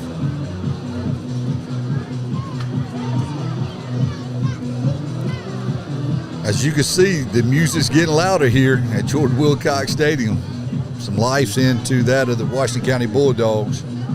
Need to get a good offensive drive as we stalled a little bit last series. But let's see what kind of leg Washington County's got and what they're going to do right here, kicking off from Cottage Hills 45. Looks like Aaron Ward and Cass Thomas back deep. Kicker for Washington County, kicks it deep. It goes into the end zone. That will be a touchback. And Cottage Hill will be coming out. Chad, you got an update on some local scores for us? Absolutely, yeah. Scores from around the area presented by McFadden Engineering because Brad Newton is sending them so nicely to us. Jackson 6, Saraland nothing. Baker 21, Theodore 7. McGill 14, Daphne 7. St. Paul's and UMS tied at 7. St. Luke's 30, Christian Collegiate 0. MGM 14, Pace 13. Bayside and St. Michael's tied at 0. Mobile Christian and Chickasaw tied at 0. Gulf Shores 13, Choctawhatchee 7. Murphy and Davidson tied at 0. Thank you there, Brad Newton, for sending those scores in. 7:46, Cottage Hill with the ball at the 20-yard line, 2-by-2. Formation, Shamar Tootle with a snap. Quick pitch out there to Trevor Thomas. Incomplete pass. I know Trevor would want that one back, but he's having a good night along with Shamar. So it's going to bring up 2nd and 10 from the Cottage Hill 20. Yeah, it looked like Trevor may have been looking upfield there as that ball was in flight coming his way. He won't do that again. So once again, Metzner to the bottom of the screen, Aaron Ward in the slot. Trevor Thomas to the top, snap, handoff up the middle.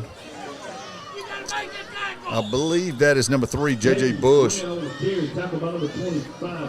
Gain of about 4, pushing it close to the 25-yard line. It's going to be 3rd and medium here, and we really need to move the sticks after a stalled drive last series. Washington County bringing in some new personnel, 4 or 5 guys. It was good to see them running a new unit out there. Cottage Hill, two tight ends, handoff up the middle. Great run, great push by those 2 tight ends, those H-backs right there. I believe it was Wiggins and maybe Metzner in there tight. That was a good run. That was Caden Wynn. Caden Wynn on the carry up the middle. Big run by Caden Wynn. Dragged about 2 or 3 guys, probably about 10 yards after contact. It's always nice when you got 3rd and 6, you run the football up the middle and gain 10 yards. First down, Warriors, 6:51 to go before half. Late personnel coming on the field for Cottage Hill. Play clock inside 8. Trips left. Looks like Travis Smith, Aaron Ward, and Metzner. It is to Travis Smith in the slot for a bubble. Once again, completed pass, picks up about 4 or 5. Might have another horse collar. Flag is thrown down. Official gets rolled up. Welcome to 2025 high school football in Alabama. Boy, and Travis Smith shows no horse collar. I thought we might see a horse collar. There was a horse collar on that play. I saw it too. But we got a hold, so that's going to back the Warriors up. Go ahead, what you saying, But right there, Travis Smith shows you again the speed that these receivers have. One of the big plans for this offense is for Shamar just to get the ball out of his hand quickly, get it to these guys on the perimeter, let them make a play. And right there, that no lack of speed for number 7 as he turned it upfield. 2nd down and 11, balls at the 40. All right, we got Wiggins at tight end to the left. Metzner is flipping over to the top of the sidearm. You see running off the field. He is running off the field. We got Trips right. We got Caden Wiggins to the bottom of the screen at tight end. Handoff. That just didn't seem like we was ready there. Maybe with personnel, alignment, and so forth, running off the field late. It's going to be 3rd and double stakes right here. 3rd down. 3rd and 15. Cottage Hill with the ball on the 39-yard line. It's going to be an official timeout. 5:54. It's going to be a heat timeout. First stoppage below that of 6 minutes. We're going to take a break with you guys. 5:54. Cottage Hill leading 28-6, 5:54 before halftime. It's going to be a big 3rd and 15 coming up for the Cottage Hill Christian Academy Warriors.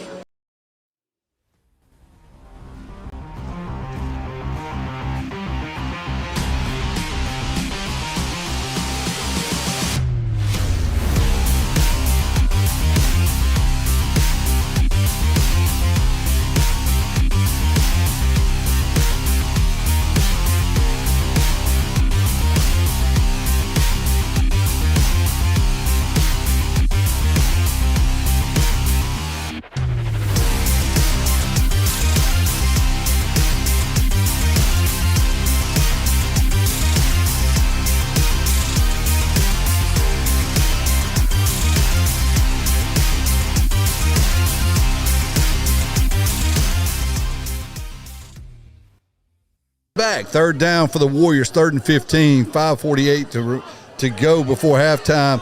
Shamar Tootle rolls out to his right, has an open receiver, underthrows him just a little bit, but he was getting pressure. I believe that was to Trevor Thomas. But we just talked about, Shamar and his ability to get the ball out quick, and that's part of the game plan. But right there, we can see he's got an arm too. He just threw that football 40 yards, even though we came up a little short on that. Still a good pass play, good play design by Coach Player in the offense. But after going 3 straight drives, the last 2 we have stalled. But we did pick up that extra touchdown on special teams. And now, talking to special teams, the Warriors are in punt formation. Well, it sure does seem like the offense is in a good groove, for the first bit, and now stalling out. But there again, on that play, you have a receiver 10 yards behind the defense. Good snap and pump by Perea. Washington County returner does not field it. Goes all the way down to about the 26-yard line of Washington County. Close to a 40-yard punt there by Perea. Looks like maybe a flag on the play.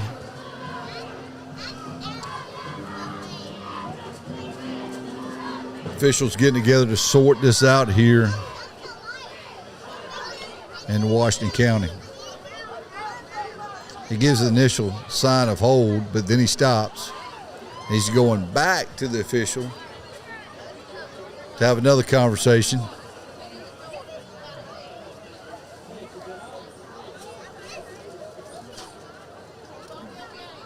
Yeah, Chris, going back to that 3rd down play. It wasn't a hold there, Chad. I'm sorry. It was a personal foul going out by Cottage Hill after a good pump by Perea and the inability to field the pump by Washington County. This is going to move the football into Cottage Hill territory here where the personal foul occurred on the 48-yard line of Cottage Hill. So Washington County in good field position, 5:30 to go before halftime. Slot receiver in motion, runs a swing route, but doesn't fool Cottage Hill. Does not fool that defense playing perimeter to perimeter. Looks like that's big number 9, Cohen Perea Perea. There. He shutting that down. Not only can he pump, but he just went on the perimeter, made the play, snuffed that play out on the little swing route as the receiver at the top of the screen was running that of a wheel to our near sideline. 2-by-2, Washington County, 2nd and long after a big play by Perea. Quarterback calls the cadence, looks to the sideline, gets a new play. Formation stays the same, 2-by-2, running back to the right of the quarterback, the snap. The pocket, he's got time, throws it over the middle, number 13. Great positive route and play of about 17-yard pass completion on the drag across the middle. That's number 13 for Washington County. They move the sticks there, go 1st down after the personal foul. 4:25, clock is ticking before halftime. Cottage Hill still leads 28-6, but Washington County showing a lot of life after that of the kickoff return for a touchdown, 85-yarder. Yeah, good play right there. Receiver just delayed, released across the middle of the field. It's wide open. They like what they see, 2-by-2, running back to the right of the quarterback. Slot receiver at the top of the screen, running that as a speed sweep. They had success with it earlier. But, guys, that is number 1, Shadarius Tootle getting downhill. What an absolute hit by number 1. That's why He'll be playing major college football on Saturday for the Georgia Bulldogs. And that play actually had potential to go pretty far. The refs did miss 2 holds, but that the running back was about to make the corner, and number 1 just came out of a cannon and cleaned Shot that up. out of a cannon. That's a highlight reel right there. That's a Georgia Bulldog hitting a Washington County Bulldog. Loss of 2 on the play. It's going to bring up 2nd and 12 for Washington County. Snap to the quarterback, handoff up the middle. Couple yards there on the inside zone run. It's going to bring up 3rd and long. Looks like about 3rd and 8. Yep, and that's A.J. Green and Josh McCants just patrolling the middle of the field there. They have really shut that middle down. I'm liking this front 4, and I'm liking the long ranginess of these linebacking core as well.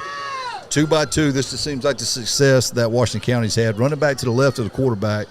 The lefty throws it pretty good if he has time, but the problem is he hasn't had a lot of time this evening.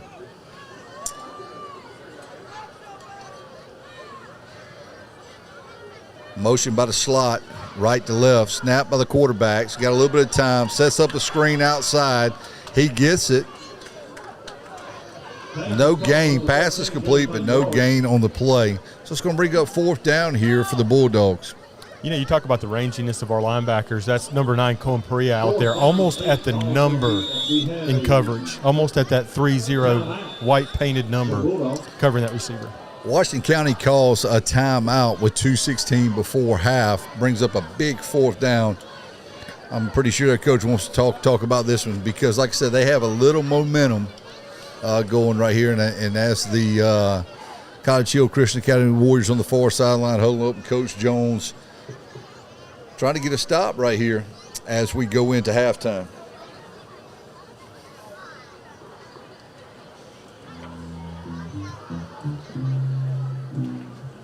Katie, come here, Katie. Tell us what you think about our first game of the 2025 season. I know you don't get to talk much on this because you're behind the scenes, but we want to for you to share a little bit about your experience being on the Warrior Way Sports Network.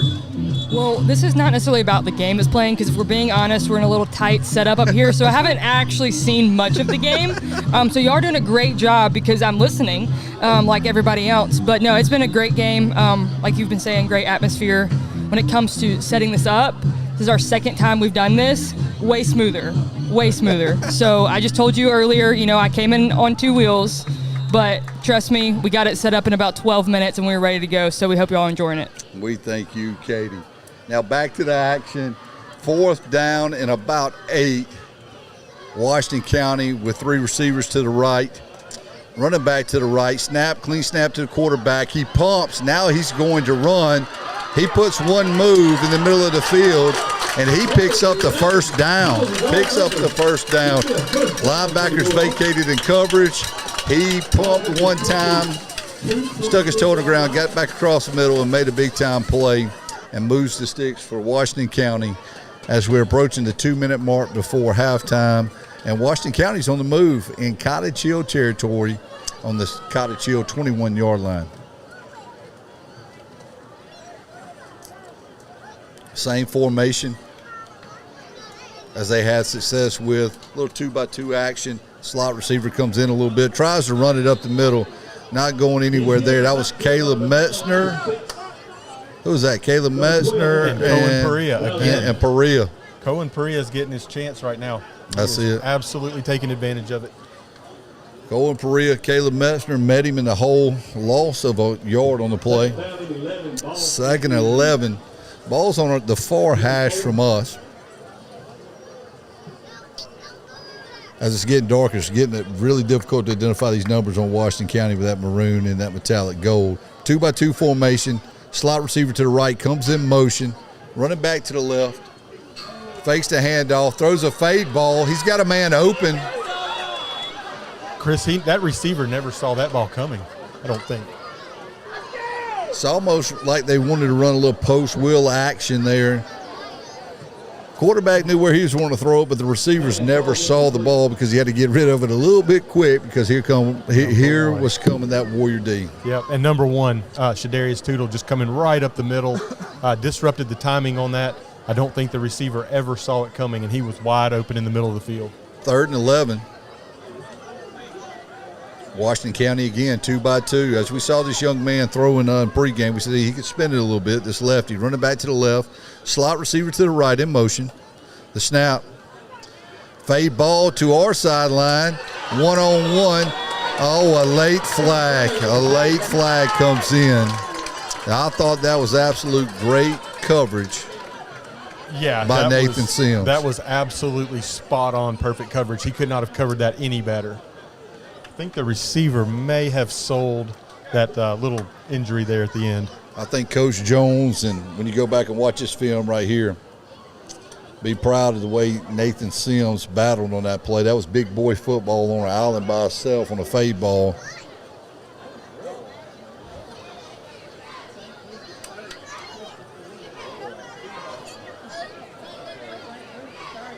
So he's going to call a defensive holding. Yeah, Chris, he may have gotten him off the line with holding because that coverage was textbook coverage downfield. So this is going to bring up a 3rd and short. 3rd and short, 3rd and less than 1 after 10-yard penalty. 2-by-2 formation again.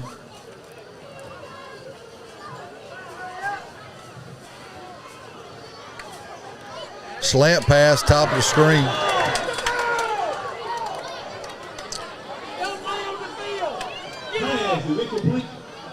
Incomplete pass on the slant to the far side of the sideline. Yeah, absolutely perfect throw by the left-handed quarterback. Hit the receiver right in the hands. Just unfortunately for the receiver, may have hit him in the face mask. I think Coach Jones was hollering about a legal formation there by Washington County. It's going to bring up 4th and short. Less than a minute to go, 45 seconds to be exact. It almost looks like the Philadelphia Eagles tush push under center. Everybody's pushing. And actually, Washington County gets a little movement there. It's going to depend on the spot. Quarterback sneak. I'm telling you, that looked like the Philadelphia Eagles tush push and did get a little movement. But here's the deal. The clock's still running. Back judge is asking for the clock to still run. The clock, there it goes. The Whitecaps rolling it. Obviously, it's first down. 30 seconds in running. It looks like it's going to be 1st and 10 from the 11 because they are setting the chains. 4 wide, quarterback scrambles. He's going out. He is absolutely hit. There are multiple flags on the play. I think we're going to have penalties by both teams. This is getting interesting as we're inside 20 seconds. See, I think we might have holding by Washington County. I think we might have an unsportsmanlike hit on the Cottage Hill Warriors on the far sideline. Yeah, it's a little far for us to see. It's over on the far sideline down around the 10, but possibly targeting. What was interesting was it was a hit. A good hit. I cannot tell from where we're at the far sideline who laid it was that number hit. 12. All right, so there's the holding. There's the hold on defense. They all set. Personal foul. I'm sorry. Penalties do offset. Holding and personal foul. All right, 12-yard line is what they say. 1st and 10 from the 12, so they can pick up a first down, but that's not, the yardage isn't the thing. It's about being, that clock is what they're fighting. Quarterback with a snap, drops back, falls off balance, throws it in no man's land, almost picked off. Boy, Conor Sewer's going to kick himself when he sees that film. That was a tailor-made pass right to him. Just it's a little bit slow getting his hands up there. So this is going to bring up 2nd and 10.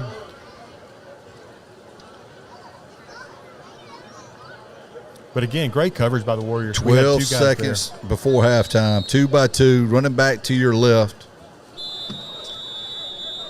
Looks like Cottage Hill. We're going to take, Coach Jones is going to take a timeout. This is important because we talk about those ending of the half and coming out in the second half, and we need to get a stop right here to keep it that 3-possession game as Cottage Hill is up 28-6 against Washington County with 11 seconds to go before halftime.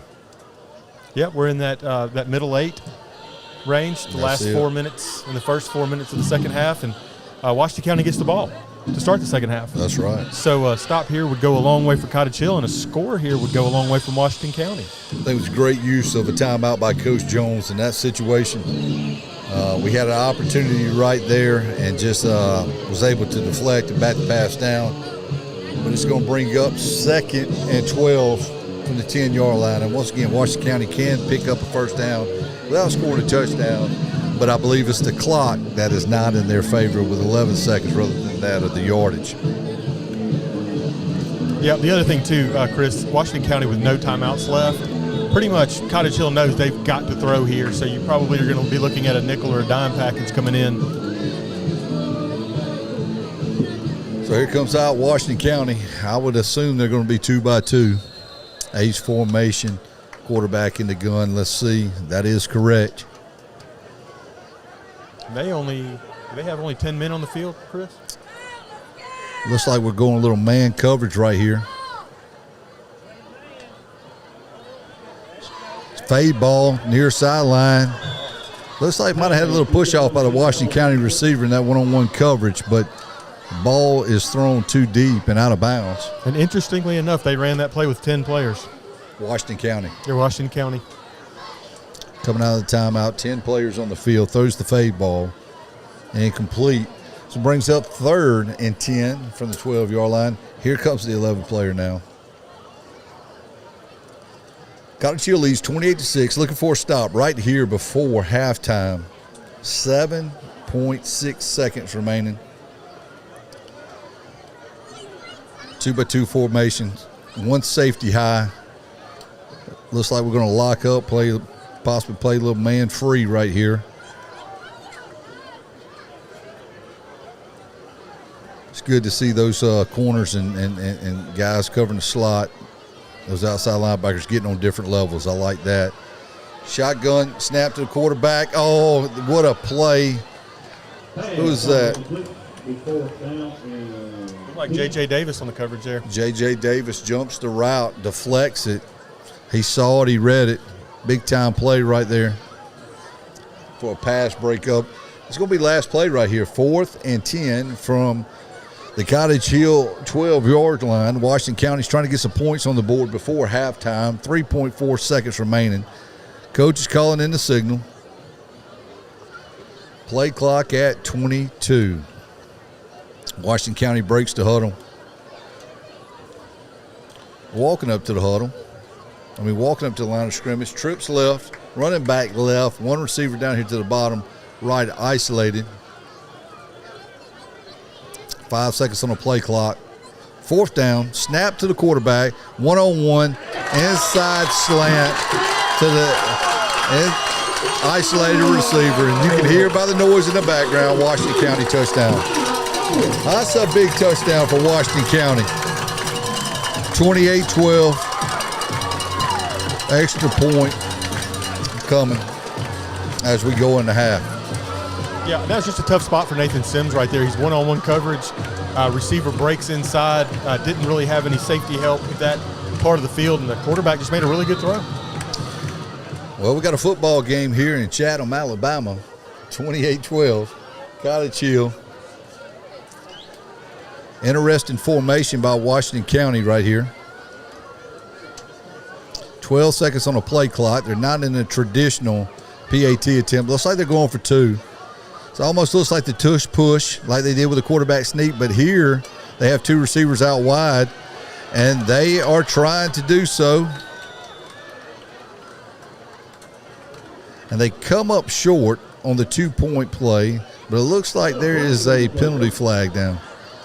Yeah, they may have had too many men in the backfield there. It looked like they had half the team back there, but we'll see what the refs do here. It looks like it's going to be declined as Cottage Hill leaves the field, Chris. Cottage Hill is already running off the field. Of course, it looks like it is on Washington County. Penalties declined. Too many men in the backfield trying to go for 2. Cottage Hill, you got to be pleased on the road, 28-12 at the half over Washington County. A lot to talk about from the first half, and we'll give you some of that a little bit later on in about 10 minutes. But right now, we just can't thank you enough for joining the Warrior Way Sports Network as Cottage Hill Christian Academy leads Washington County on the road 28-12. Please tune in for some of our advertisement on this halftime show, and Chad and I will be back 10 minutes before halftime to let you know some halftime updates and where we're going in the second half. Thank you for joining the Warrior Way Sports Network.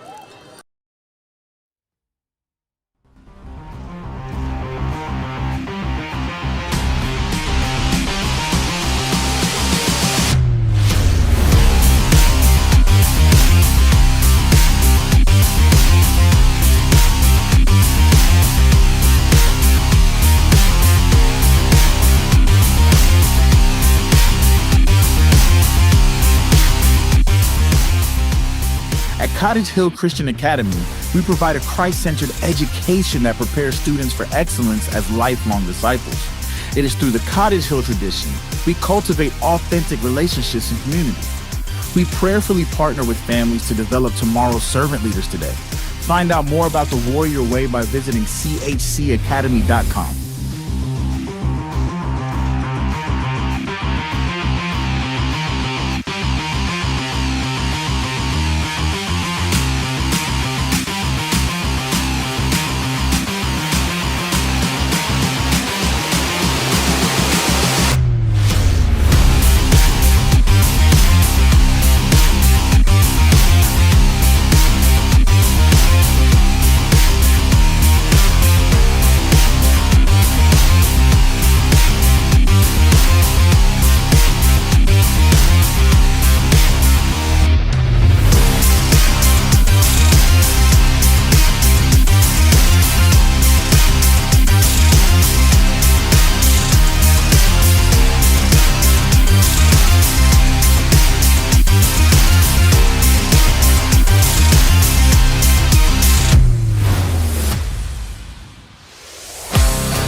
Want to take your business to the next level while supporting Warrior Athletics?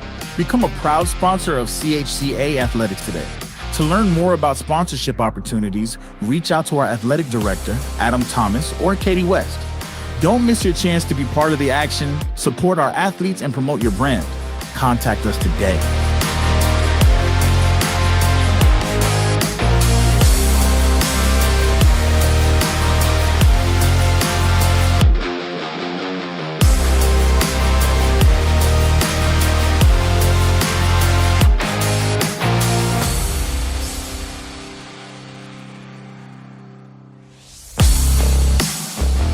Want to stay connected with Cottage Hill Christian Academy? Follow us on Facebook, Instagram, and X. Get the latest updates, news, and highlights from our school community right at your fingertips.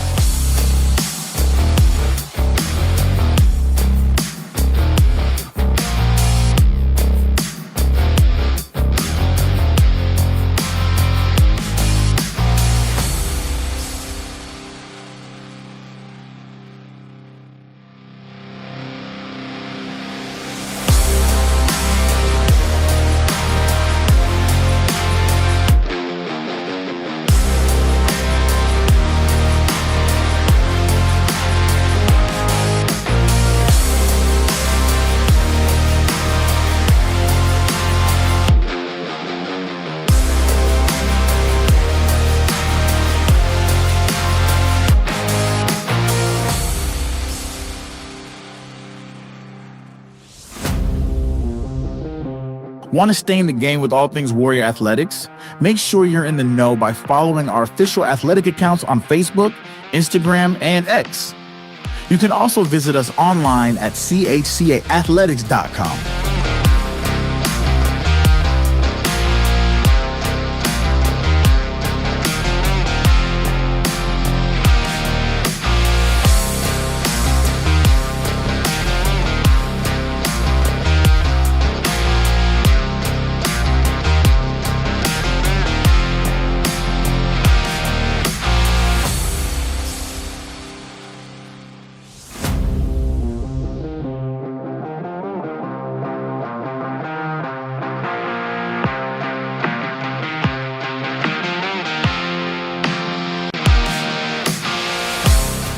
Cottage Hill Christian Academy, our athletes strive for excellence, and behind them is the Warrior Club, an organization dedicated to making their success possible.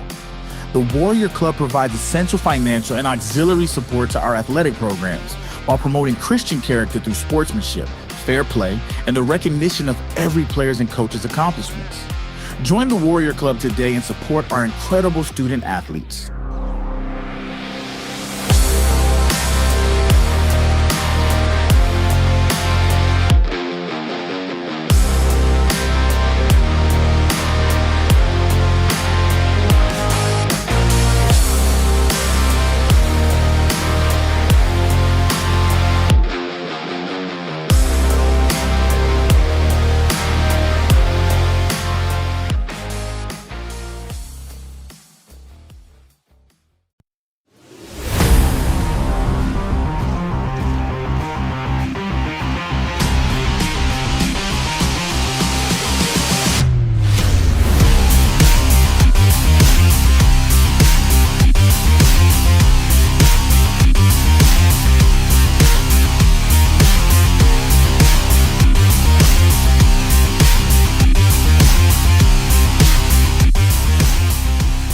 At Cottage Hill Christian Academy, we provide a Christ-centered education that prepares students for excellence as lifelong disciples.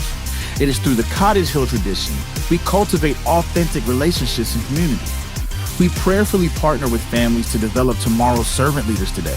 Find out more about the Warrior Way by visiting chcacademy.com.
Want to take your business to the next level while supporting Warrior athletics?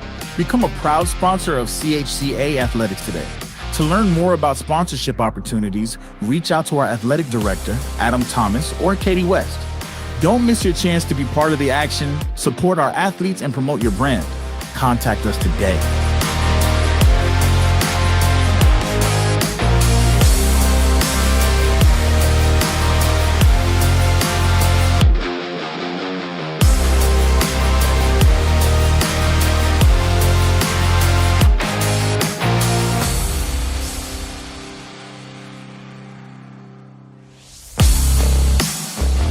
Want to stay connected with Cottage Hill Christian Academy? Follow us on Facebook, Instagram, and X. Get the latest updates, news, and highlights from our school community right at your fingertips.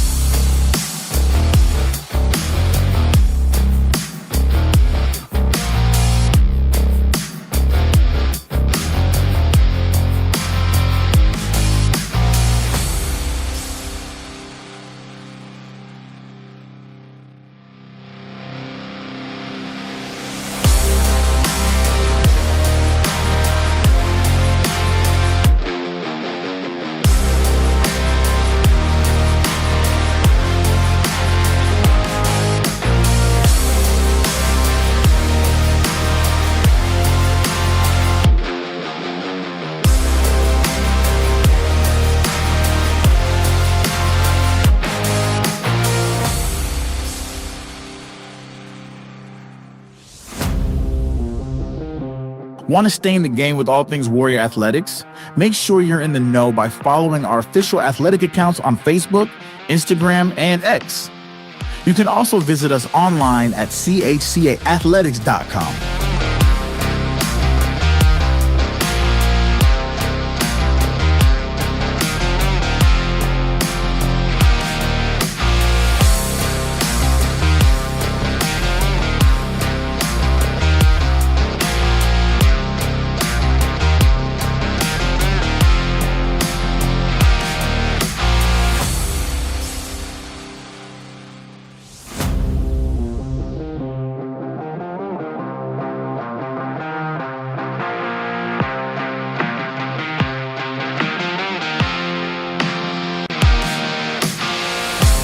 At Cottage Hill Christian Academy, our athletes strive for excellence, and behind them is the Warrior Club, an organization dedicated to making their success possible. The Warrior Club provides essential financial and auxiliary support to our athletic programs while promoting Christian character through sportsmanship, fair play, and the recognition of every player's and coach's accomplishments. Join the Warrior Club today and support our incredible student athletes.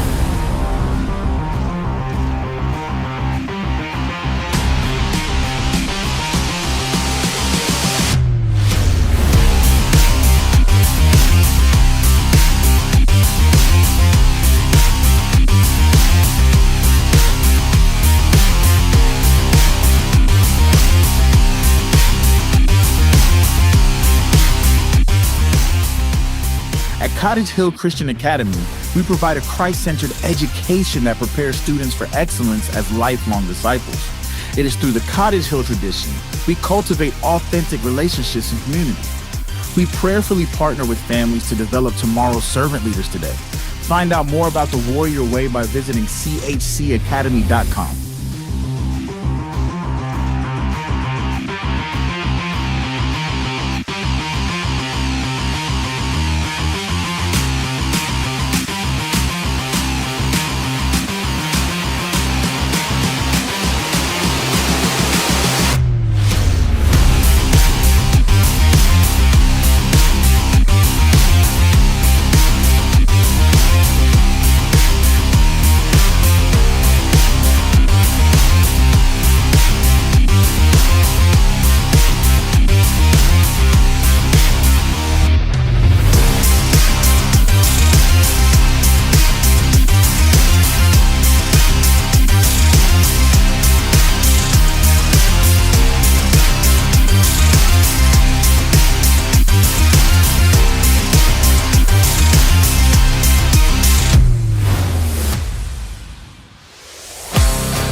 Want to take your business to the next level while supporting Warrior Athletics?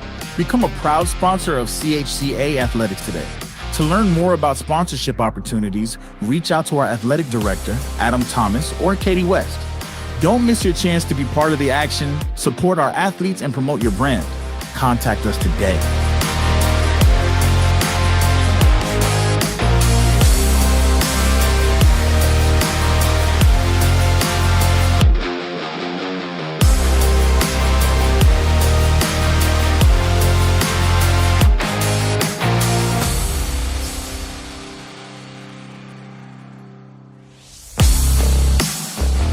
Want to stay connected with Cottage Hill Christian Academy? Follow us on Facebook, Instagram, and X. Get the latest updates, news, and highlights from our school community right at your fingertips.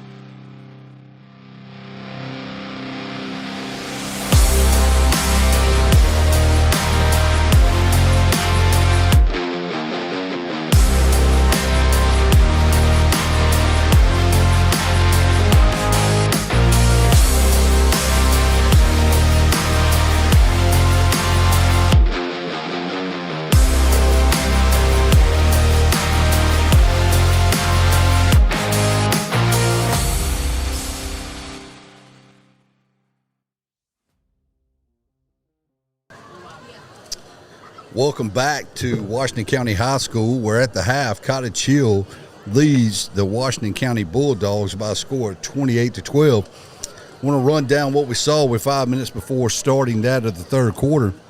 But let's just talk just a little bit about what we saw in the first half, about the new-look Warriors and their white-on-white uniforms, and just a year older. We talked about inexperience to experience now, and I think that shows offensively.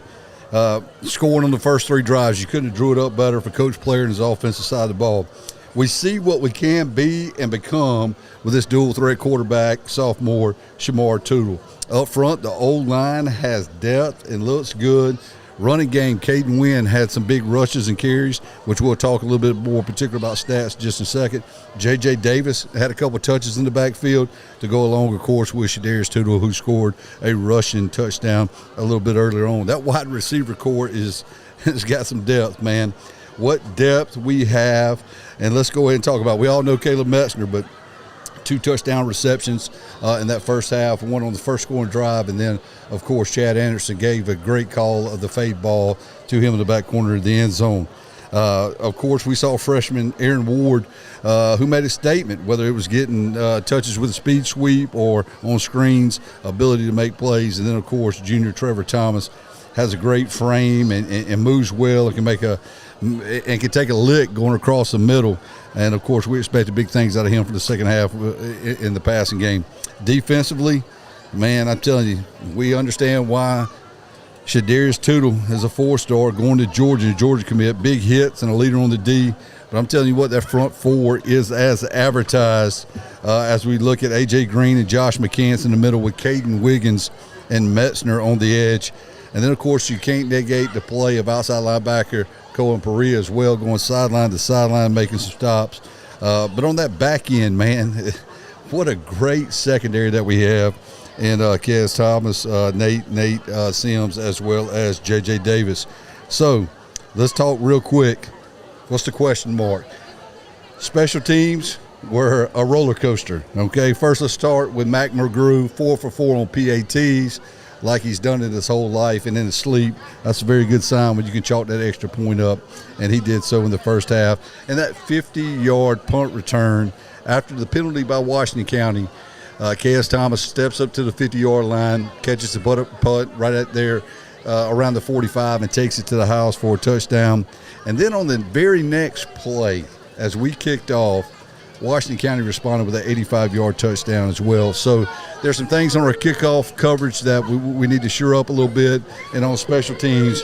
But I'll tell you, it's a good first half and a good start. We went 3 for 3, scoring touchdowns on the opening drive, and then we stalled out a little bit offensively. So I think we'll come back with a fast start there. So, let's just go ahead and give credit where credit is due to Washington County. The end of the first half there, they scored their last 2 touchdowns on the kickoff return and then put one on the end zone with a slant. But I think Chad's got a couple stats and some local scores for us as we get ready for this second half kickoff. Yeah, absolutely. So let's start with Shamar Tootle. Great first half for him, 8 for 14 with 2 touchdowns. Excellent decision making. The completion percentage is probably higher, if not for a couple of drops. So he really played well, ran the ball well. Just managed the offense so good. Exactly what you'd expect to see in year number 2 in this system.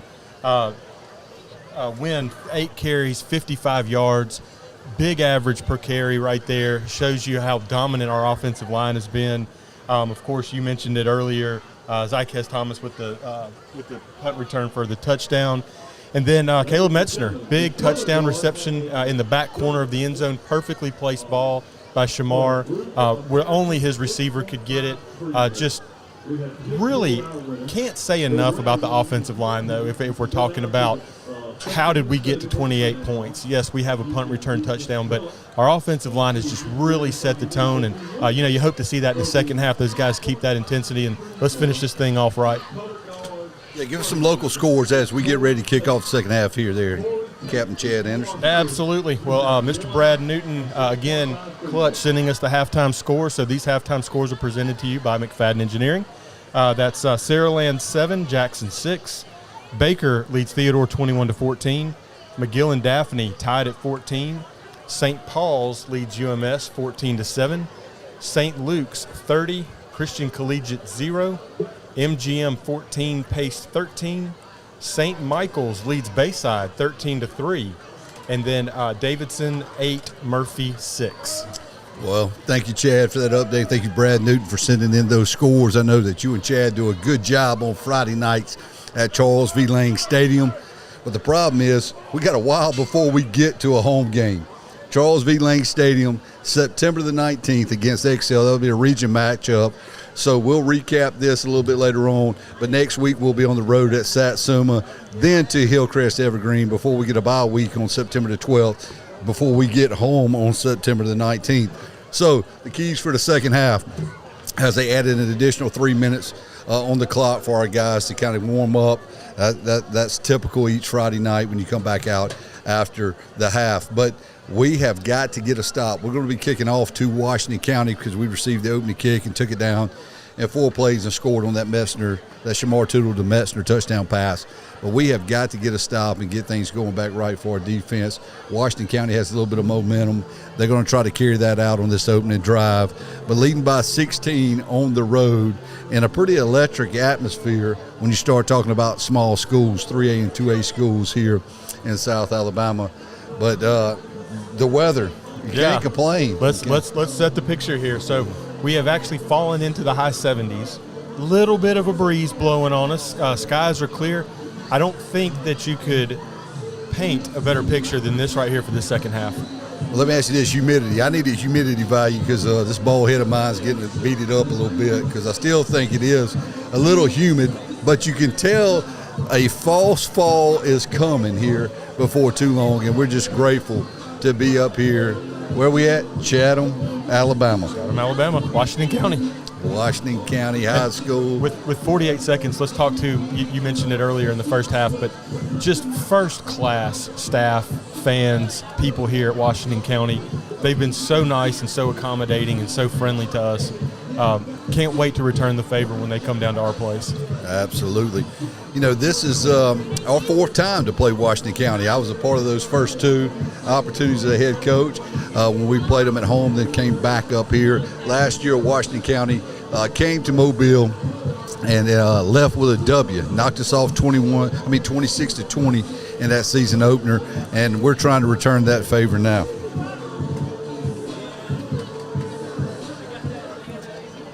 I appreciate all the texts that's coming in as well, listening to us. Please share the link. We got a football game here in the second half. You can hear the atmosphere at Jordan Wilcox Stadium as Cottage Hill gets ready to kick off to Washington County. This is what Friday nights are all about. We've waited a whole year to get back to this point, and I think for the most part we're excited of what we saw in the Warriors in the first half. But you know, we just want to continue that trend. Is how we started off the game as we come out here in the third quarter. You hear a few cowbells. I'm telling you, Washington County has a lot of cheerleaders and dancers that you see out here this night. They absolutely do, and the stands are full. These people expect to win this game, Chris. We've got to come out here and play the second half. McGrew lined up to kick, squibs it up the middle. Looks like it hits that of a Washington County player before it goes out of bounds. Looks around the 30-yard line. So Washington County will have the ball 1st and 10. 1st and 10 for the Washington County Bulldogs on their own 30-yard line. Once again, can't say it enough. We need this Warrior defense to get a stop because the momentum is flipping to the Bulldog side, or as they say it up here in Washington County, the Dogs. The Dogs, that's right, that's right. Just got a text from Jay Moore, who is in Enterprise, Alabama, saying he's listening. Appreciate it, Jay. Washington County comes out, trips left, running back to the right of the quarterback. One receiver to the top, far sideline, motion by the slot guy. Pass. Chris, that's a backwards pass. No, calling it incomplete. I want to say they look like they possibly could have been setting up a trick play to come out and start the second half, start the third quarter here.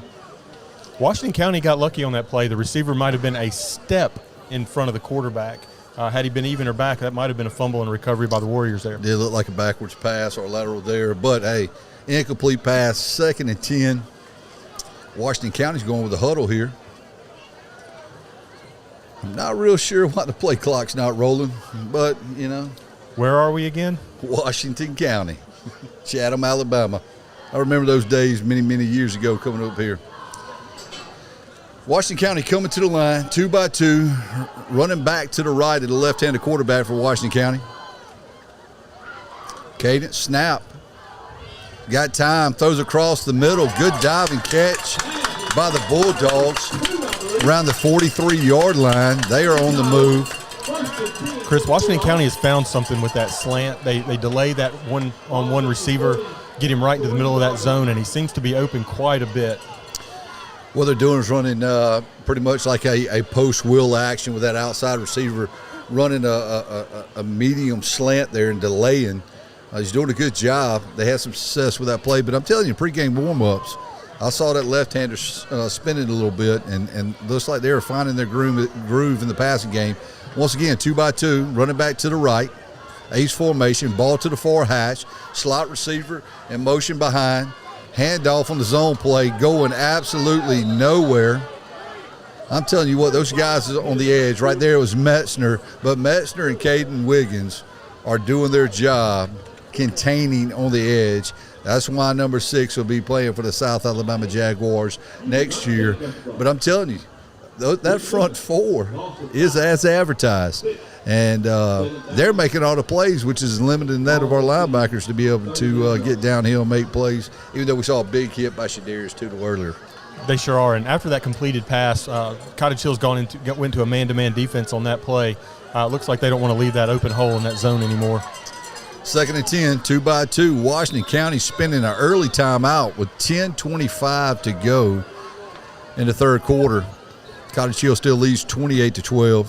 It's going to be 2nd and 14. Washington County's ball on their own 39 after a big offensive pickup and then a big stop by Metzner. We're going to stay right here. Katie, where you at? Come back in, Katie. Join us a little bit. I know this is not your forte, but you worked too hard not to get some mic time. Now she's standing on her tippy toes on the mic. I'm really short, and this is my least favorite part. Katie, on a scale of 1 to 10, how much fun are you having doing this? I'm having a blast. I'm just glad it's not hot. If it was hot, my answer might be like a 2, but you know what? I can say it's a probably 9 out of 10 right now. Absolutely. You do a lot of work behind the scenes. I mean, this is not easy to set up, but you make it look easy, and we're grateful for that. I know Mr. Chad Anderson enjoys calling this. I love being around the game since I can't no longer coach, but we appreciate our listeners out there, and we look forward to bringing this to you on every away game this year for Cottage Hill. So thank you, Katie. Back to the action, 2nd and 14. Washington County, 2-by-2. Slot receivers kind of bunched in a little bit in H-back. Running back to the right. Another outside zone. Here comes up Nate Sims comes up, makes the play. Perea stretched it out. Washington County back ran 40 yards east and west to only gain maybe 1. Yeah, great pursuit by the linebackers there again. Shadarius Tootle missed the initial tackle, but, of course, just like always, comes roaring back. And great job by the linebackers there. Perea stretched it out. Tootle came to clean it up. Nate Sims, host of Warriors there. 9:55 remaining in the third quarter. Once again, same formation, 2-by-2, running back to the right, snap to the quarterback, puts it in the belly, pulls it, goes up the middle on a tight end seam, number 1 with a catch in that voided area. Good play action fake by Washington County and a big pass by the left-handed quarterback up the middle to the tight end, all the way to the Cottage Hill 26-yard line. Washington County seems to have really found something in the passing game. You know, they were hitting those quick seams earlier, and now they hit that receiver over the middle to get deep into Cottage Hill territory here. A play action fake right there on the zone read, kind of froze the linebacking core there. Tight end seam up the middle, trips right, ball on the near hash, throwing a bubble out. Great pursuit by the corner over there. I believe that's Cass Thomas. Sniffed that out. Came downhill. That's Jaden Davis out there. Jaden Davis. We need to make a correction as well on the interception and the turnover earlier. It's the first game for us, and on our roster right here, we had an incorrect number on there. That is Jaden Davis with the interception in the first half. That created the turnover for the defense, not Brody Patrick. So we apologize for that, Jaden. And what a big play right there for Jaden as well. 2-by-2. Slot receiver in motion. Running back to the left, picks up a block. Incomplete pass. Good coverage by Nate Sims on the slant. It's going to bring up a big third down right here for Washington County in Cottage Hill territory. 9:01 remaining. Incomplete pass, and the clock's still ticking. Everybody's having first game woes. Yep. Once again, Washington County really trying to establish the pass here in the second half. I would say they've all but abandoned the run on this particular drive. It's either going to be a quick pass to the outside or looking downfield. That middle seems to be really where they're targeting right now. It's third down. We had an incomplete pass, and we have nearly, it looks like 37 seconds has ran off the clock. And Washington County doesn't mind that. Play clock under 5, 8:26 on the snap. So about 37 seconds. 2-by-2. Lefty looking for the corner. Incomplete pass. Good coverage there by the safety in the corner by Cottage Hill. Yeah, that's Jaden Davis again. And Zycast Thomas over there double teaming that receiver. That play had no chance. 4th and 10. Ball on the Cottage Hill 26. Washington County appears to be going forward. 8:18 left in the third quarter. Down by 2 scores. Cottage Hill leads 28-12. Trips right. Single receiver down closest to us. Ball on the near hash. Running back to the right. Snap to the quarterback. Quarterback's looking downfield. Has some time. Tries to go across the middle. It appears that some feet got tangled up between J.J. Davis and a receiver, and they're going to throw the flag there and call pass interference on the Warriors, which is going to give that of Washington County a fresh set of downs. Yeah, once again, pass. Not even trying to run the ball at this point. But I guess when the clock keeps running when it's incomplete, you can do that. Only in Chatham, Alabama. 8:12 to go. Washington County picks up the first down on the pass interference. That was a big penalty right there, trying to get a stop coming out. 4th down and long. But we got a rebound right here. See what we're made of. Washington County inside the red zone, 1st and 10. A tight trips right bunch, running back to the right. Design quarterback run to the right. He followed his blockers. We call it old student body right sweep. Everybody blocks down. He follows those outside guys. Nothing there. Runs into a Cottage Hill wall led by Shadarius Tootle. It's going to bring up 2nd down. They gave him a gain of 1 or 2 there, so we'll call it a long 9. Clock still ticking. Washington County in the huddle. Cottage Hill looks pretty. We look pretty conditioned though. Hands on our hips and heads. We're fine. Need something out of that front 4 right here. Looks like similar formation. Running back to the right. Snap. Play fake. Quarterback drops back. Has a post route. Incomplete pass. Great coverage. Great coverage on that play. Was that Jaden Davis? That is Jaden Davis again. That's all we had to do was call his name correctly, and now he is showing up. Big interception in the first half. And then, of course, now he's making play after play for the Warrior defense in the second half. So it's going to be 3rd, still long 9. 7:23 to go. The clock stopped after that incomplete pass. Washington County makes their way to the line. Play clock at 17. Little 2-by-2 formation. Running back to the right of the lefty. Now both slot guys bunch in just a tad. Left slot in motion. Fakes the handoff. Rolls out to the left. Quarterback run. He makes one move. Picks up a few, but we got a flag on the play. I believe it's in the area of holding. Looks like this might be coming back. Caden Wiggins is excited about that, so he's clapping.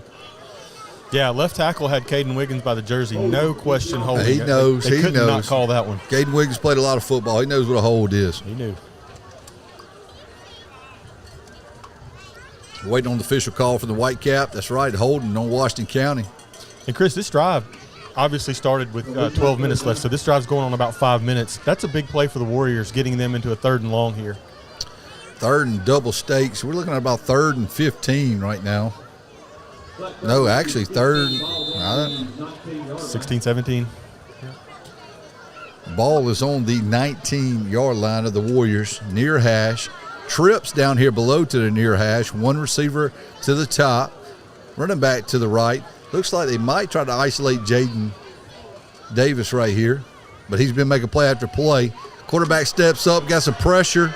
He steps up more. It's going to be another flag. He's going to be held again. Looks like, was that Caden Wiggins again that was held? That's in the center of the defense there. It is, holding again. Yep, After Tyler Cochran with great pursuit there. That play, never gave up on it. After a great start offensively and some big explosive plays for Washington County, now they've got it in reverse after back-to-back holding calls. Coach Jones got a decision here. Does he take the penalty or does he decline it? It looks like he's telling them to back it up over there. They are going to take the penalty to back them up even further. Still 3rd down. So if my math is correct, this would make 3rd and 26. It's on the 29-yard line. First down for 3. Cottage Hill, 29-yard line. Washington County, 6:58. Clock is ticking. Trips right. One receiver to the near side. Running back to the right of the left-handed quarterback for Washington County. The cadence, the snap. Drops back. He has time. Good protection up front. Throws the ball down the middle of the field. Deflected. Pass incomplete. Almost an opportunity right there for a pick for Kaz Thomas. But we'll take it. It's going to bring up 4th down and 26 from the 29-yard line. It's almost one of those situations where the Dogs have got to go for it. Quarterback talking to the head coach near sideline right here. Got to be mindful here of any type of trickery. Let's play a little safe right here. Let's make sure we secure tackles and turn them over on downs for the 2nd time tonight as we did early on that first drive. That 3rd and 26 pass was thrown into quadruple coverage in the end zone, so you might expect to see something similar here on 4th and 26. Trips left, single receiver to the right, running back to the right, snap to the quarterback.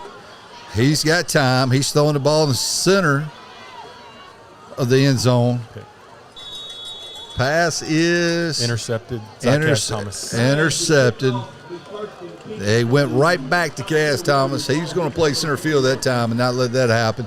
INT for Kaz Thomas. What a night. He already has a punt return for a touchdown. Now he's got a pick. What a great opportunity for that young man this evening and a good night there. And also 2nd turnover. 2nd interception tonight by the Warrior defense. Yeah, great job by the defense there. Almost a 6-minute drive that turns up 0 points. Hey, really couldn't ask for better. The goals for the defense, talking to Coach Jones earlier this morning, said, hey, we got to do a better job in the run game and stopping the run defense, and we got to turn people over. And, of course, they're doing that tonight. Last year was giving up 24 points a game, gave up 12 in the first half, but one of them was on special teams. So doing a really good job. Looks like the officials are going to go ahead and take a heat timeout when we had to stop and a turnover downs there. 6:26 to go at Washington County, home of the Bulldogs. Cottage Hill still leads 28-12.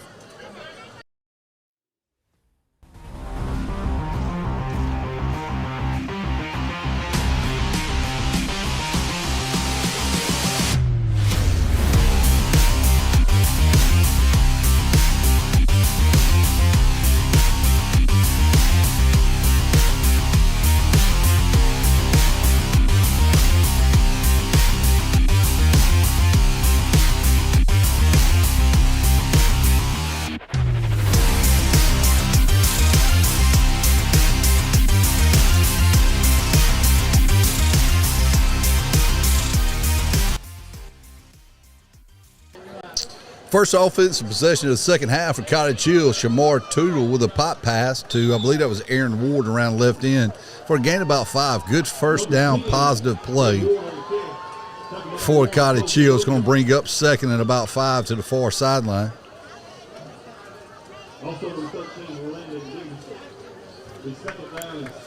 So in this first drive of the second half, you got to think Cottage Hill's probably going to want to reestablish that line of scrimmage, maybe lean on these guys a little bit. Be nice to get them nice and tired for the fourth quarter. Absolutely. Tootle in the gun. Hands off up the middle to Caden Wynn. Finally meets the free safety and lowers his shoulder and picks up some additional yards. Big run there by Caden Wynn, like what we're seeing out of Wynn this evening. Yeah, huge hole up the middle, opened up by the middle of that offensive line. Big gain for Caden, big hit for Caden. Maybe that'll ignite the offense and go here and get a score. Almost 20 yards of offense already in 2 plays. Warriors on the move. Tootle in the gun. Snap. They're establishing a run. Here's Wynn again. Free safety tries to come up and respond from the last play. Gets the crowd going here at Washington County, but not after a pickup of 7 yards. Love that first down run there. Shortens the second down for you, where you can open up the playbook. Warriors going fast. Trevor Thomas down here at the bottom. Looks like Washington County's got 12 guys on the field. Direct snap to Shamar Tootle. He hits the edge. That's that dual threat quarterback. Gets out of bounds. A little slow to get up. Gets out of bounds in Washington County territory around their 40-yard line. I can't believe they did not call 12 men on the field there. Yeah, Washington County defenders running off the field. He wasn't even at the numbers when the snap happened, and don't think an official was and even we looking. ran the design QB sweep to him and almost ran into him as he was running off the field. Yeah, doesn't look like an official was even looking that way.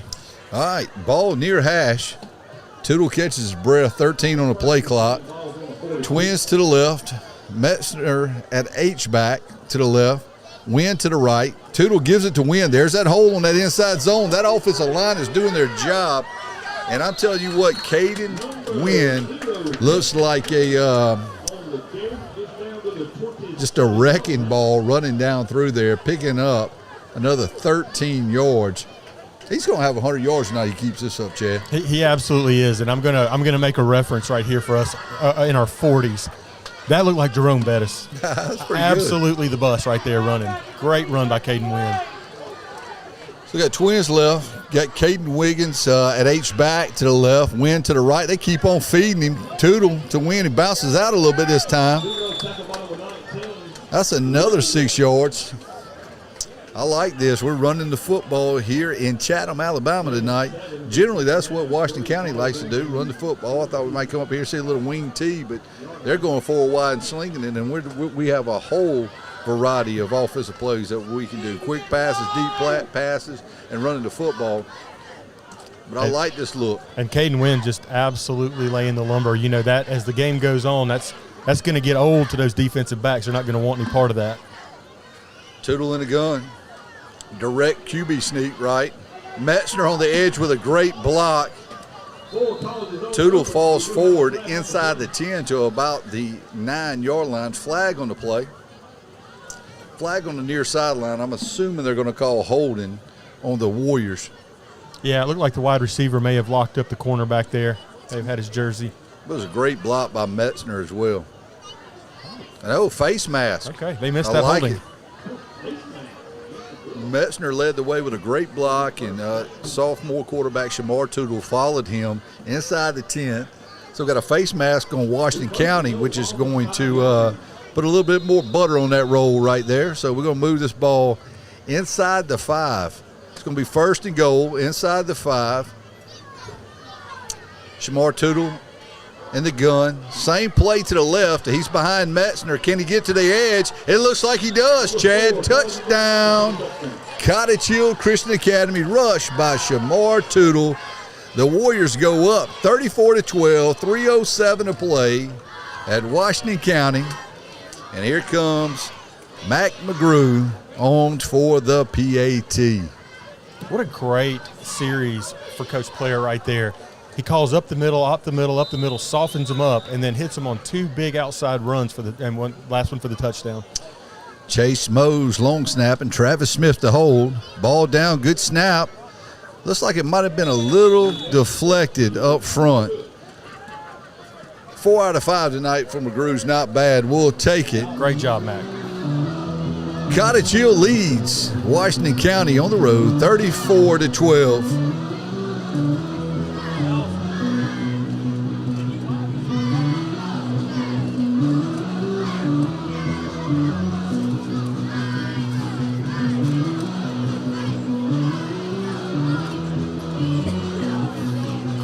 Got some scores for us right here, Chad. Go ahead and give some scores as we go ahead and update our scoreboard of some local games. Yeah, absolutely. These scores brought to you by McFadden Engineering. Got Saraland 7, Jackson 6, Baker 21, Theodore 14, McGill and Daphne tied at 14, St. Paul's and UMS also tied at 14, MGM and Pace tied at 21, Alberta and Orange Beach tied at 14, St. Michael's leads Bayside 27-10, Mobile Christian Big 35-0 over Chickasaw, and Davidson leads Murphy 15-6. We appreciate Brad Newton sending us these scores in.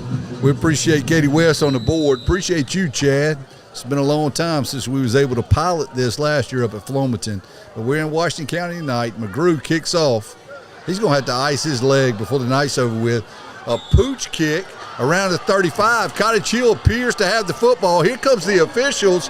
Yes, let's go ahead and chalk one up for the special teams. We love that. Great job, Mac McGrew and the coverage team by Cottage Hill to recover the pooch kick.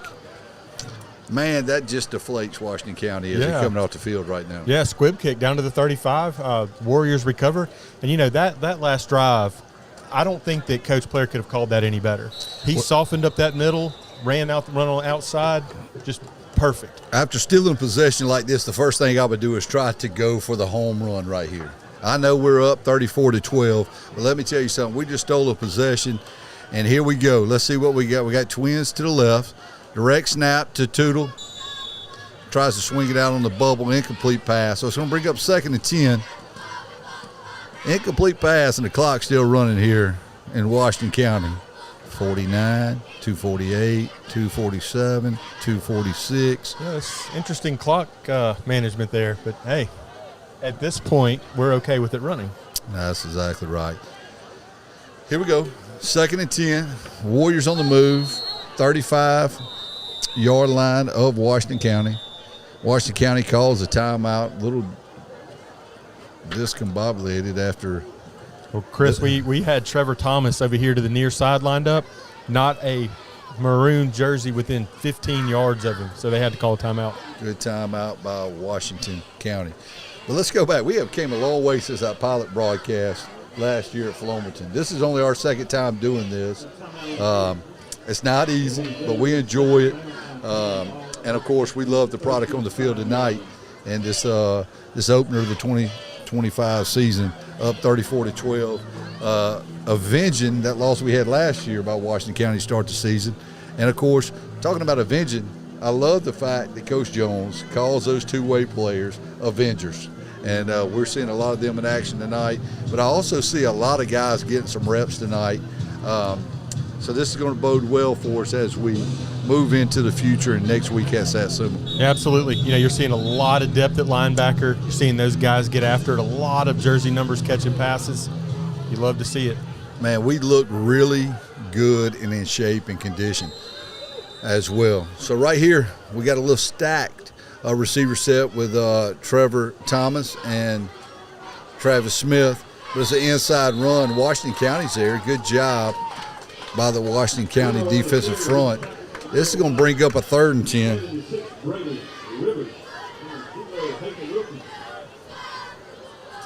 It's going to bring up a 3rd and 10 for the Warriors. 2:11 to go in the 3rd quarter.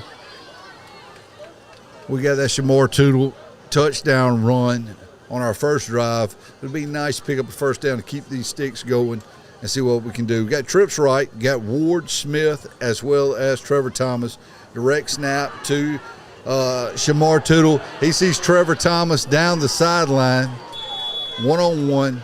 ball thrown slightly out of bounds. Trevor Thomas tried to adjust to it. Incomplete pass. Nice play design. Man, we have an exciting offense that we're looking at. We sure do, and it seems that the play caller and the quarterback are really in sync right now. A couple of plays we've had players running wide open. It's the first game, so you kind of expect to miss those sometimes. As the season goes on and we have those guys running downfield, I promise you, Shamar Tootle's not going to miss them. The biggest jump you're going to make in correcting mistakes is from week 1 to week 2. Absolutely. And for us to be this successful in week 1, I'm excited. There he is, Shamar Tootle, down the seam to Travis Smith. We was talking about him early on the pregame. He had a season-ending injury. He's coming back from that in the slot. You see that 30-yard completion from Shamar Tootle to Travis Smith. Big-time play on 4th down to move the chains. Clock running. 1:35 to go in the third quarter. And, man, what a dime. What a bullet Shamar Tootle just placed on Travis Smith. Yeah, another great job by the line, just holding their blocks. And I promise you, Shamar would tell you that line is absolutely killing it tonight. 2 backs, twins to the right, handoff to Caden Wynn. They're running the football down here in the red zone, and I had a lead blocker that time. Extracurricular activities going on from a Washington County defensive player and one of our linemen right there. Looks like Lane Mayfield. Lane Mayfield took the brunt of that, so we're going to go ahead and move it up half the distance as well.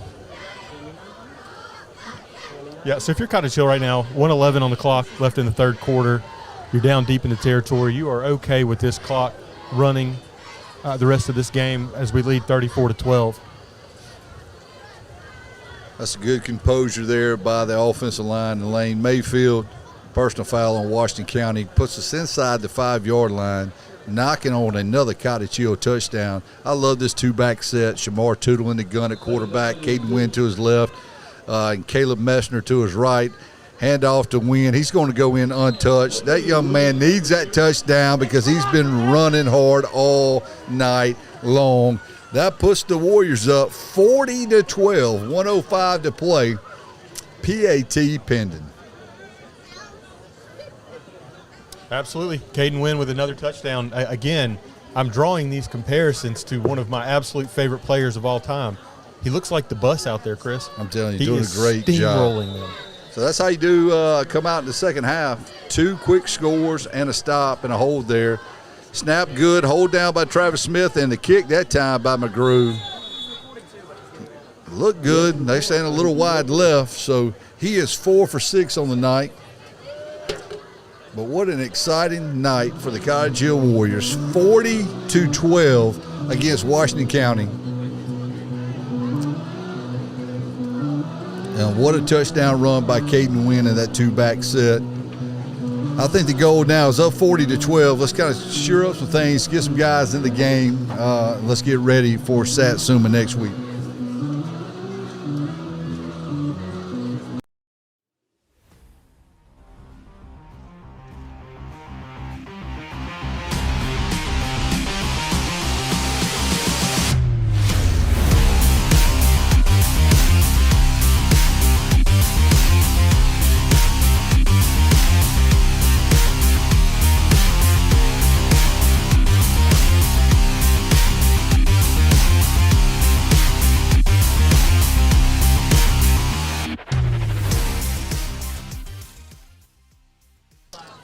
Coming back to Washington County, McGrew with the pooch kick again.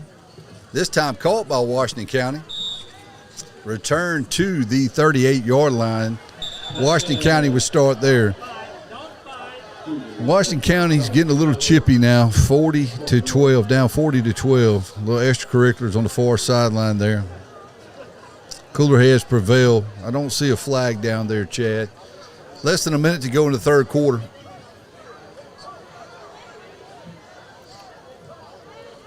Yeah, number 1 defense rolling back out on the field here.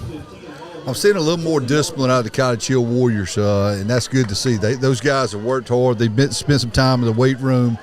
You can tell from the conditioning aspect, even though it's not extremely hot tonight, it feels absolutely wonderful for a Friday night in August. But I've just been really pleased with the way our guys have kept their cool, stayed disciplined, and, of course, played the game hard and up 40-12 right here with 1 minute to go in the third quarter. Washington County to the line. Now they're going under center. Offset I formation. Hand off to the tailback with a lead blocker is going to get 2 yards. 2 yards. Chris, when you talk about how our players have conducted themselves tonight, that's a credit to the program that Carvel Jones has built at Cottage Hill and the culture he's building. If you talk to Coach Jones for even a minute or 30 seconds, you realize that he is a very disciplined coach, and you can see it in his players. His players have played just like that.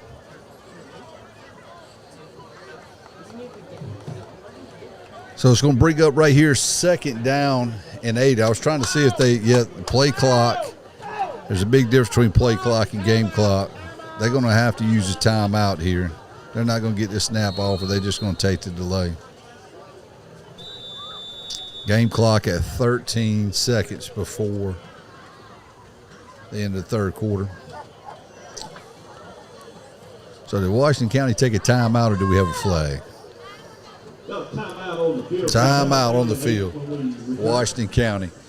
But, yeah, just going back to what you were saying about Coach Jones and his team, the bottom line is they were excited. They have worked extremely hard since that last game at St. Luke's last year in preparation for this. But let me tell you something, the numbers. I'm telling you, you look up there on our sidelines, 47 guys, 9 through 12. It's been a while. It's been a while, Chad, since we had those type of numbers in our high school, and then another 23 on our middle school program. The 5th and 6th grade team last year had success. 7th and 8th grade had success. We got a great 3rd and 4th grade tackle team this year that they'll be starting off before too long. But it's just a great night to be a Warrior. You see this hard work come to fruition up here at Washington County. Yeah, absolutely. All right, we're going to say 2nd and 8 for Washington County. Twins down to the left, I formation, offset to the left. Hand off to the tailback. He's going to run it back up the middle. Does a good job running through a few arm tackles there. Takes it out to the Cottage Hill 45-yard line. That looks like it might take us down to the end of the quarter, which it does. So at the end of 3 here at Washington County High School in Chatham, Alabama, Cottage Hill Christian Academy leads the Bulldogs 40-12. We're going to take a timeout with them, and we'll catch you back here on the Warrior Way Sports Network.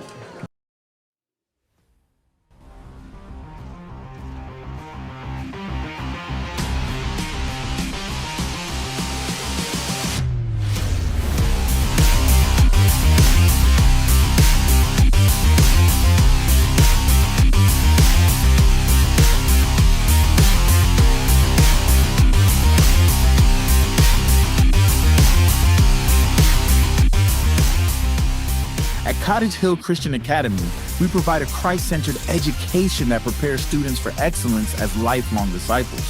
It is through the Cottage Hill tradition we cultivate authentic relationships and community. We prayerfully partner with families to develop tomorrow's servant leaders today. Find out more about the Warrior Way by visiting chcacademy.com.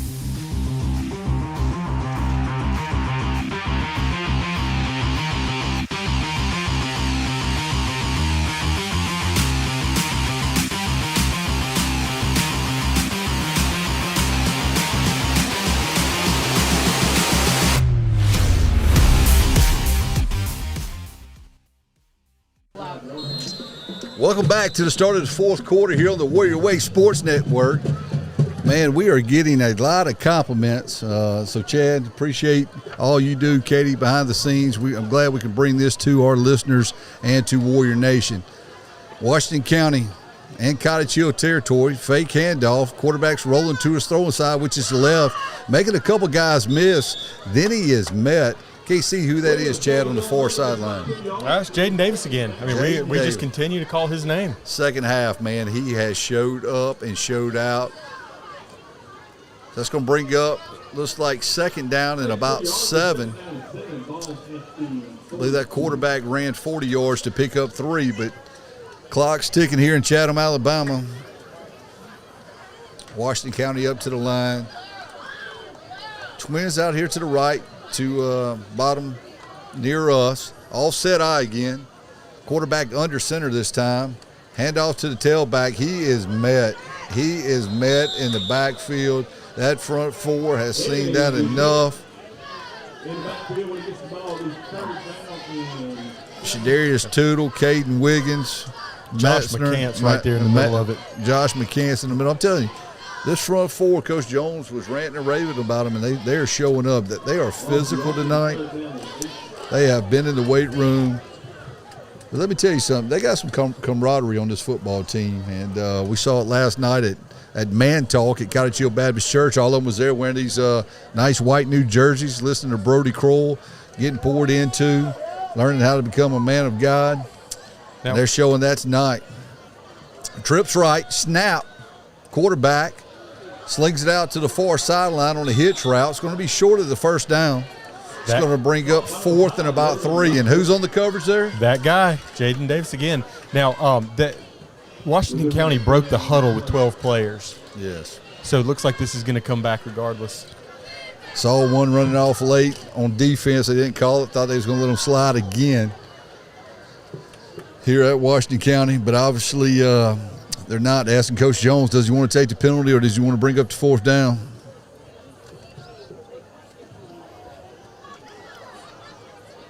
No, it's Holden. Holden, he declines it. 4th down. So they did miss the 12th guy running off again. He was about the numbers when they snapped it. Washington County's coach is out past the numbers trying to talk to the Whitecap. I think he's arguing the spot of the ball, which I agree with him. On the last pass completion over there when Jaden Davis came up and made the stop, it looked like he was about 3 yards short.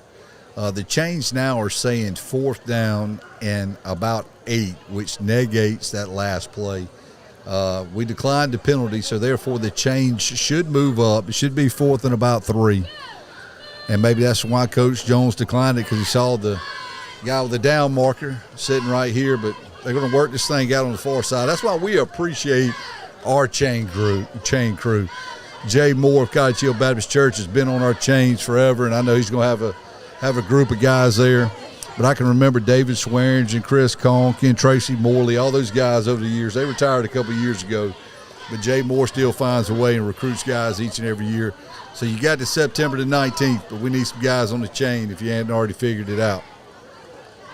Well, maybe we should start throwing some names out here on this inaugural broadcast for 2025. Inaugural broadcast of 2025. Yeah. They're still trying to figure out down and distance over there on the far sideline. They got all the officials together. And Washington County's coach has a case, I'll be honest with you. And should be 4th and about 3. As we're waiting, go ahead and give us an update on some third quarter scores around the area there, Chad. All right. Scores brought to you by McFadden Engineering. Saraland 7, Jackson 6. Baker 21, Theodore 14. McGill and Daphne tied at 21. UMS 21, St. Paul's 14. Wow. That's a surprise. Absolutely. That's a big surprise. MGM 27, Pace 21. Alberta trails Orange Beach 20-14. Bayside down big to St. Michael's 34-10. And Mobile Christian leads Chickasaw 42-0. Davidson 29, Murphy 6. So I guess Coach Jones retracted and took the penalty, which was the right decision there. 3rd down and 17, it looks like. Ball is now back in Washington County territory on about the 48-yard line. Trips to the right. Quarterback gets a good snap, throws a deep ball up the seam. There he is, Cass Thomas, trying to make a play and play center field. Deflects the pass, as Nate Sims had coverage on the lone receiver as well. Ball hung up there too long. Cass can play center field, I can tell you that. He's had a good night tonight on D. Yeah, and Caleb Metzner came off that right edge, just absolutely shot out of a gun. Not sure if he had some kind of an illegal hit there, Chris, but there is a flag in the backfield with Caleb Metzner pleading his case. Roughing the quarterback, and you just called it, Chad. Looks like on Caleb Metzner. That's a big penalty right there. Was going to bring up a 4th down and 17.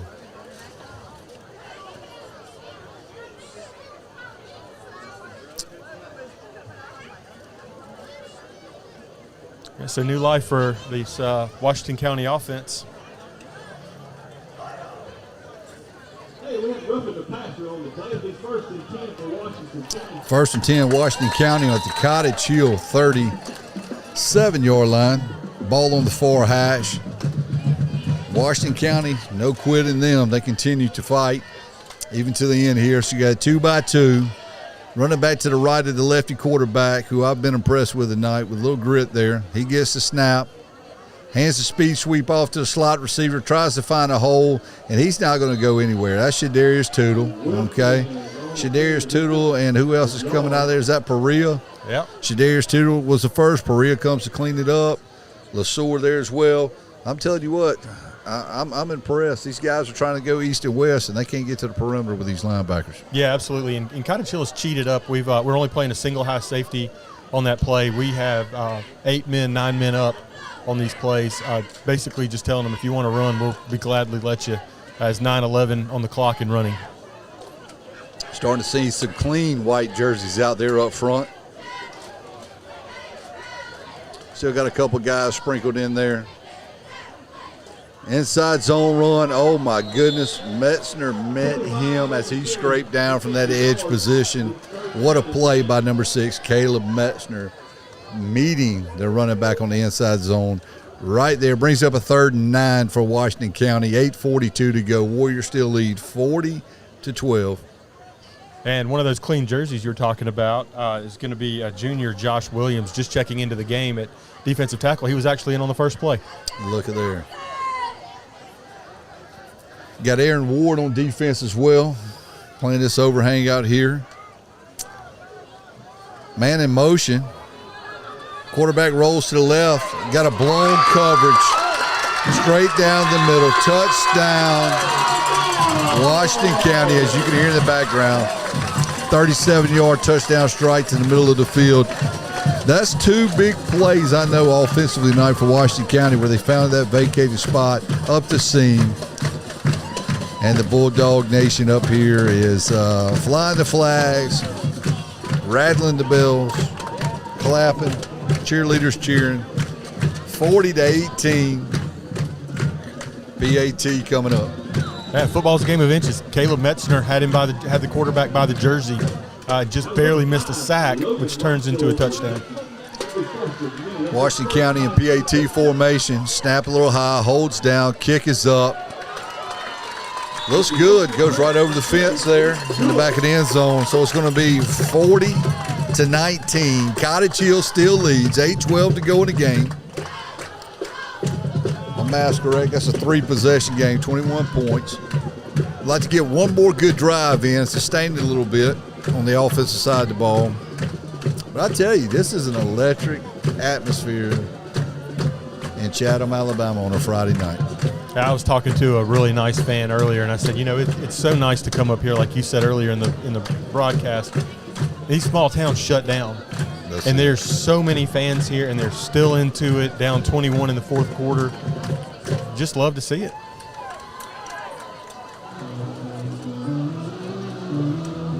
$8:12 to go. Cottage Hill leads 40-19. Kickoff return teams out there, they're coming up a little bit. Who knows? Maybe a onside, maybe a little squib, maybe a little pooch. But it looks like we have Aaron Ward and Kaz Thomas back around the 15, about the 20-yard line. Now they're coming up even further. The coach is sending them up, getting that vacated spot. Kaz is sliding to the center. Let's see here. It's an onside kick. Good play by Cochran. Good job, Tyler Cochran, 72, covering the onside kick. Great field position for the Cottage Hill Christian Academy Warriors at their own 46-yard line with 8:11 to go. I'm glad to see that, recovering that onside kick and doing exactly a textbook decision there by Tyler Cochran to go ahead and cover it up and do the right thing there. Well, Tyler Cochran wears number 72. It might be time to put a single digit on him and put him out wide, because that looked great. We love to see it. So on this drive, Chris, what do you expect to see with 8:11 left in the 4th quarter? Cottage Hill having the ball up 21. Hey, let's go ahead and shorten the game a little bit more. Let's go out there. Let's run the football. We've been doing it all night. Got Womble. Looks like Ethan Womble in the backfield now. I know late in the season, he did a tremendous job. He's to the left. Shamar, he gets that inside zone, and that's what he does. Takes it right up the middle for a 7-yard gain. Glad to see Ethan Womble as he gave us some meaningful reps last year.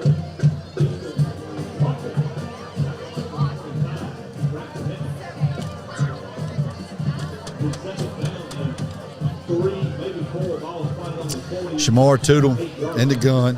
Womble to the left. 2 wide. 2 by 2, should I say. Getting these younger receivers on the line of scrimmage. Handoff. Womble inside again. Looks like enough for the first down. That's 2 carries for Womble, 10 yards. That's easy math. Chains are going to move. Clock's going to run here at Washington County High School. Yeah, Ethan Womble in his junior year got a lot of reps last year as a sophomore, a lot of experience. I loved seeing him on kickoff returns. He's a dynamic player, and he's just another wave of running back coming in for the Warriors. 2 by 2. Tootle's going to swing out a swing pass out there to Aaron Ward. I told you earlier he's electric, and guess what he does? Picks up 15 on the swing pass. He's a freshman as well. Yeah, big stiff arm right there at the end by Aaron Ward in the fourth quarter. Aaron Ward did a lot for the Warriors down the stretch last year after fulfilling his role on the middle school team. Got some meaningful snaps on at the varsity level at the end of the season. He's showing off tonight with a couple big-time plays. Tootle looks to the sideline. Coach Players slowing it down on the offensive side a little bit. 13 seconds to go on the play clock. Looks like trips left. Womble to the left of Tootle. Shamar back to pass. One-on-one route. Looks like a pitch and catch. Waiting for the signal. Touchdown. Touchdown. Touchdown Warriors. 30-yard TD completion. Not sure who that lone receiver was because all I can see is just a mound of white jerseys over there celebrating. I think that was Trevor Thomas. I think they had him isolated over to the right, had trips down here to the near side where we were. Sure is. I see it now. now. He just ran a go route. I told you we was going to expect big things out of Trevor Thomas. He's going to make a name for himself, and he did. He ran right past the DB. Great ball by Tootle into Thomas's arms. Touchdown Warriors, 46-19. PAT pending by McGrew. Got so excited. Now we've got to run an extra guy out there. Now we got 11. Play clock's inside 10. The snap, the hold, the kick. It appears good from here. It is. PAT good. Warriors go up 47-19. 6:21 to go in the game. Can't say enough about that pitch and catch from Shamar Tootle to Trevor Thomas for the 6 there. Yeah, his deep ball is really on point. You know, he had the first half back corner catch, which I keep talking about, but it was just so perfectly placed. And that ball was just thrown on a rope. That was a 30-yard touchdown pass. Never really got off the ground. He just hit him in stride. Just excellent play by Shamar Tootle. And that's his 3rd touchdown pass tonight. 2 to Metzner in the first half, 1 to Thomas in the second half. He's also got 1 rushing, which is amazing. Big 4 touchdown night. Then I'm just trying to add them up. Shadar's, his brother and 4-star commit to Georgia, had a rushing touchdown. Caden Wynn, rushing touchdown. Then we had the touchdown by Kaz Thomas on the punt return. A couple of turnovers. Disciplined football. Brand new white Hawaii jerseys. Got a cool breeze blowing on the back of our ears. What else can you ask for? Opening night, man. Get fired up, Chad Anderson. Oh, I'm as fired up as I get. I'm a pretty even-keel guy. 6:21 remaining. It's embarking upon. Is it already 9:30 p.m.?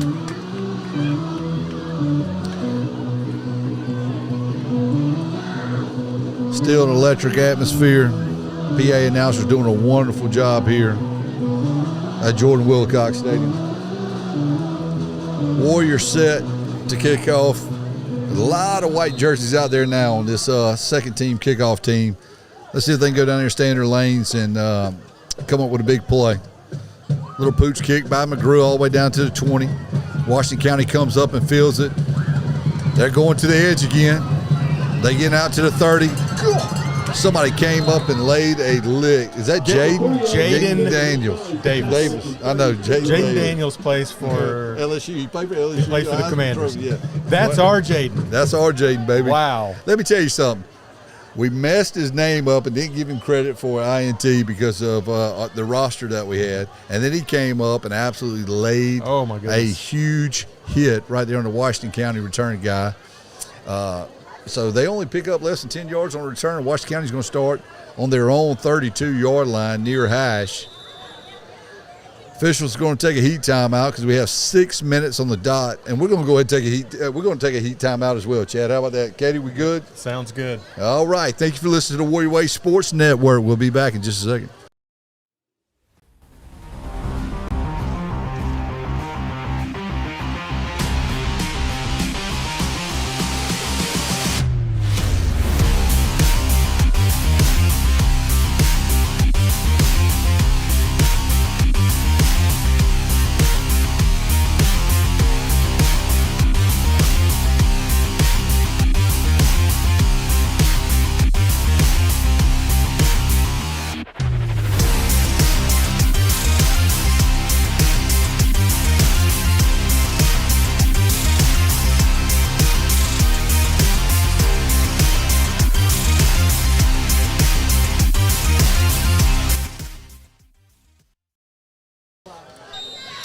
All right, welcome back to the Warrior Way Sports Network. 6 minutes to go before in the fourth quarter. Cottage Hill leads 47-19. Washington County with the ball. 1st and 10 from their own 32-yard line. Quarterback drops back to pass after play action fake. He's running around. He's done a good job of being a mobile quarterback as well. Dual threat type guy. 5 yards on the game. He's going to bring up 2nd and 5. A lot of clean white jerseys out there, Chris. That's Jaden Metzner. Getting in on his first stop. Love to see these young guys getting some reps here. Jaden Metzner. You know who his brother is, right? No, never heard of him. Called his name a few times tonight. Just a few. Clock's ticking, 5:15. We'll give you some updates of some other local scores as soon as we get after this play right here. Slot in motion, snap to the quarterback, one-on-one down here, throwing the fade ball to number 5. Number 24 in coverage there that breaks that up, and is that Andrew Shanks? That's Andrew Shanks. Andrew Shanks on the coverage there. Number 24, Andrew Shanks on number 5 in coverage. Pass breakup. It's going to bring up 3rd and about 5. Yeah, some freshmen, sophomores getting some reps here. Great to see Andrew out there. Hey, when you got 70 guys in the program, 7 through 12, what better time than put them in the fire and get them some reps on opening night here. As the Warriors lead 47-19. 3rd down for the Washington County Bulldogs. Trips to the left in the bunt formation, running back to the right. Toss to the left over there. Running back went behind the quarterback. This is going to be a big run for Washington County. He's in space, up the sideline. Aaron Ward finally tracks him down at the Cottage Hill 26-yard line. Yeah, Chris, you kind of expect to see that. Washington County, pretty much all of their starters in. We have a lot of freshmen and sophomores learning the ropes here. Huge run right there, but almost expect to see that.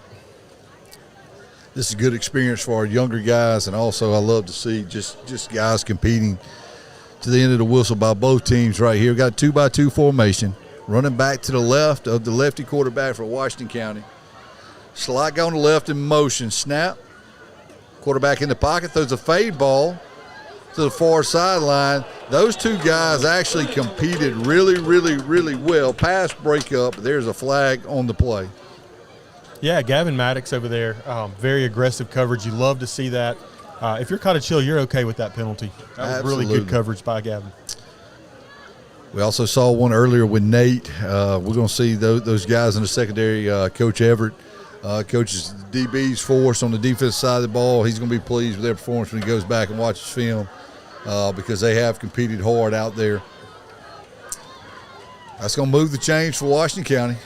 Big first down. Clock's running, 3:26 to go. 2-by-2 formation, ace formation right there. Running back to the left of the lefty quarterback. Cadence, the clap, the handoff inside. That's a little bit of different front four. He ran straight through our younger guys for a touchdown. That's going to be a touchdown for Washington County. Going to make it 47-26, Cottage Hill PAT pending.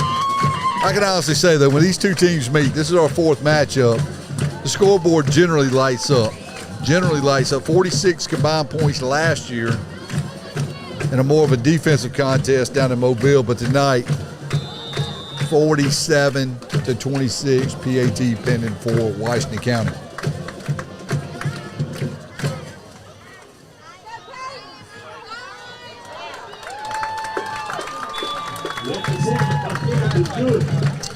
PAT good by Washington County, 47-26 or 27? 26.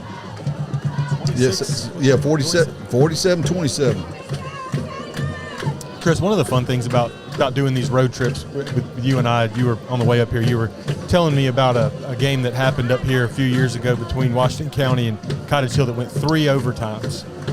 Yes. Tell us what the score of that game was. 55-48. I'll remember it like it was yesterday. It was my second year as head coach. We came up here. It was field was about in the same condition. Our whole sideline was soaking wet. Same situation with the clocks that I was talking about we experienced earlier. Long story short, 3 overtimes. Had to go deep in the bag to get a couple of plays out to come away with a 55 to 48 win that night. But we scored 55 the previous year as well. So that's what I'm talking about when I talk about a history of points for sure. But it is 47-26. I thought that was correct. They added that extra point up there. 3:12 to go. Washington County's going to kick off. Tried the onside last time. They're going to try onside again. And, of course, kicks it to Tyler Cochran's side. But this time that is going to be recovered by number 43. Jake Boutwell. On the recovery there. Great to see these freshmen getting this kind of experience. That's a big-time play. Absolutely. So the Warriors are going to come out with the ball on their own 49, 3:08 remaining. 47-26. They're going to go ahead and crank that clock. 3:02, 3:01. They're waiting on this fresh unit to get out here.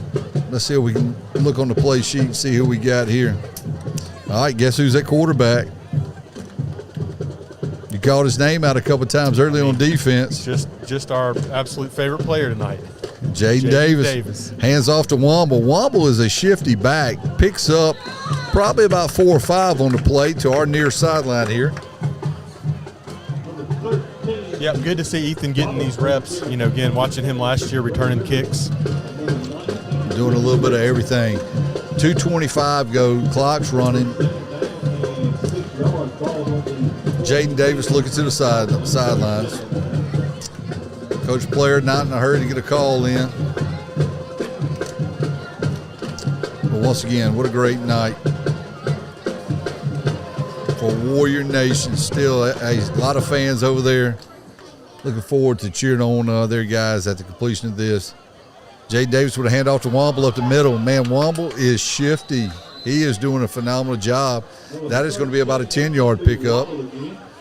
He is quick through that hole, and we'll go old school again. Hey, last 2 series, Womble's probably 4 or 5 carried for about 25, 30 yards.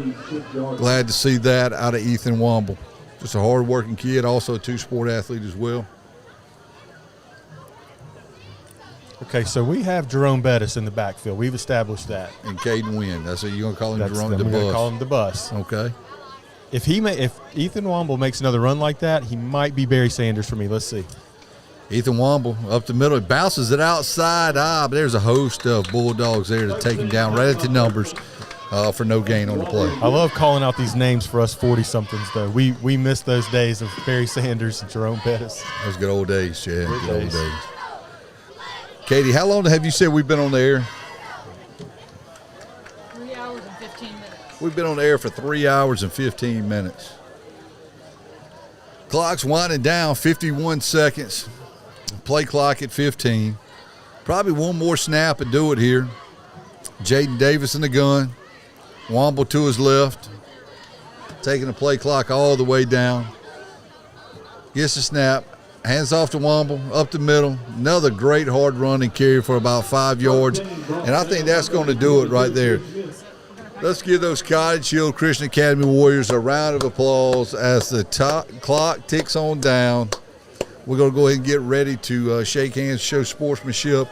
But we're going to go ahead and go from right now and go ahead and give you a post-game report of what's transpiring. We're not even going to go to break because we're just going to go ahead and close it out here. 47-26 win by your Cottage Hill Christian Academy Warriors. And those guys say each week they're going to try to go 1-0. And guess what they did tonight, Chad? They went 1-0, and they did it exactly as the coaches drew it up. You know, we talked to the coaches before the game, and the strategy was, number one, establish the line of scrimmage on the offense and defense, and they did that. They ran the ball.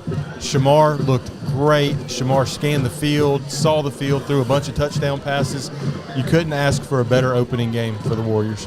And we just want to thank you guys for listening to the Warrior Way Sports Network. We got to knock some rust off of us, but please be patient with us. We hope you enjoyed it. It's awesome to see Warrior Nation and those Whites running off, exciting, getting that big first game of the season win. All that hard work in the all season in the spring, in the summer, in the fall camp, and to go 1-0. Now next week, we got a challenge. We got Satsuma on the road at Satsuma on the turf, Labor Day weekend, okay? We're going to be back live with you next week. Spread the word. I believe you can archive this. You want to go back and listen to it and so forth. But we count it a complete honor to be able to partner with our families and bring you this broadcast each and every week on the road games. Once again, Katie, I can't tell you enough. Miss Katie West, our communications director, thank you so much for setting this up so we can broadcast to our families. But once again, we can go on and on about tonight's game. But at the end of the day, we showed class. We played hard, played for 4 quarters. But what I liked when we were sitting there 28-12 going into half and the momentum was on Washington County, we came out in the second half, got a stop on the opening kickoff after Washington County had a couple explosive plays because, you know, they probably scripted those up. Washington County kind of went in reverse with some penalties. We were able to make that stop and go down, and Shamar Tootle led his team offensively, putting it in the end zone a couple times. Defense is still forcing turnovers. Hey, special teams got better as the night went on. But I'm going to tell you this, Chad. From week 1 to week 2, you're going to see the most improvement. I can't wait to go to Satsuma next Friday night. So here's another exciting thing about this. Okay, as good as Jaden Davis, Cohen Perea, Caleb Metzner, Shamar Tootle played, honestly, it was a full team effort, and you would have a hard time picking a single player of the game. That's probably the best part. A lot of complimentary football going on out there. Just overall, one of the better games I've seen out of our program in a long time. Absolutely. When you look at offense, you look at defense, you look at special. I mean, even Mac McGrew in his first game as kicking PATs. Okay? 5 for 7. Yep. Excellent. Yeah, that's pretty good in high school football. Yep. We'll take that, especially on opening night. And then, of course, you know, turnovers, putting the ball in the end zone. And, you know, it's just been, like you said, the front four was advertised with AJ and Josh and Caden and Metzner. The linebacker play was well.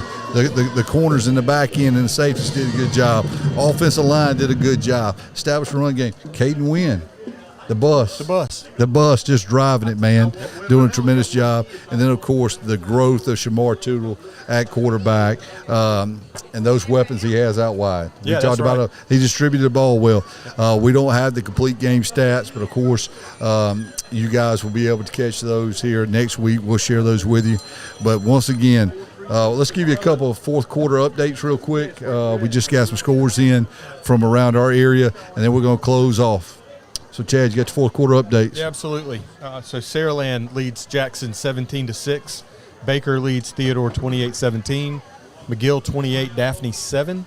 St. Paul's and UMS tied at 21. MGM 33, Pace 21. Orange Beach 20, Alberta 14. St. Michael's leads Bayside 41-10. Mobile Christian 48, Chickasaw 0.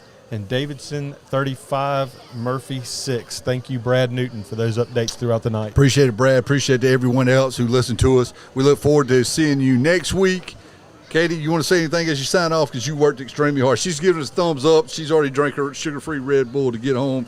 But once again, thank you for listening to the Warrior Way Sports Network, where we will bring you every away football game this year. Thank you. May God bless, and go Warriors.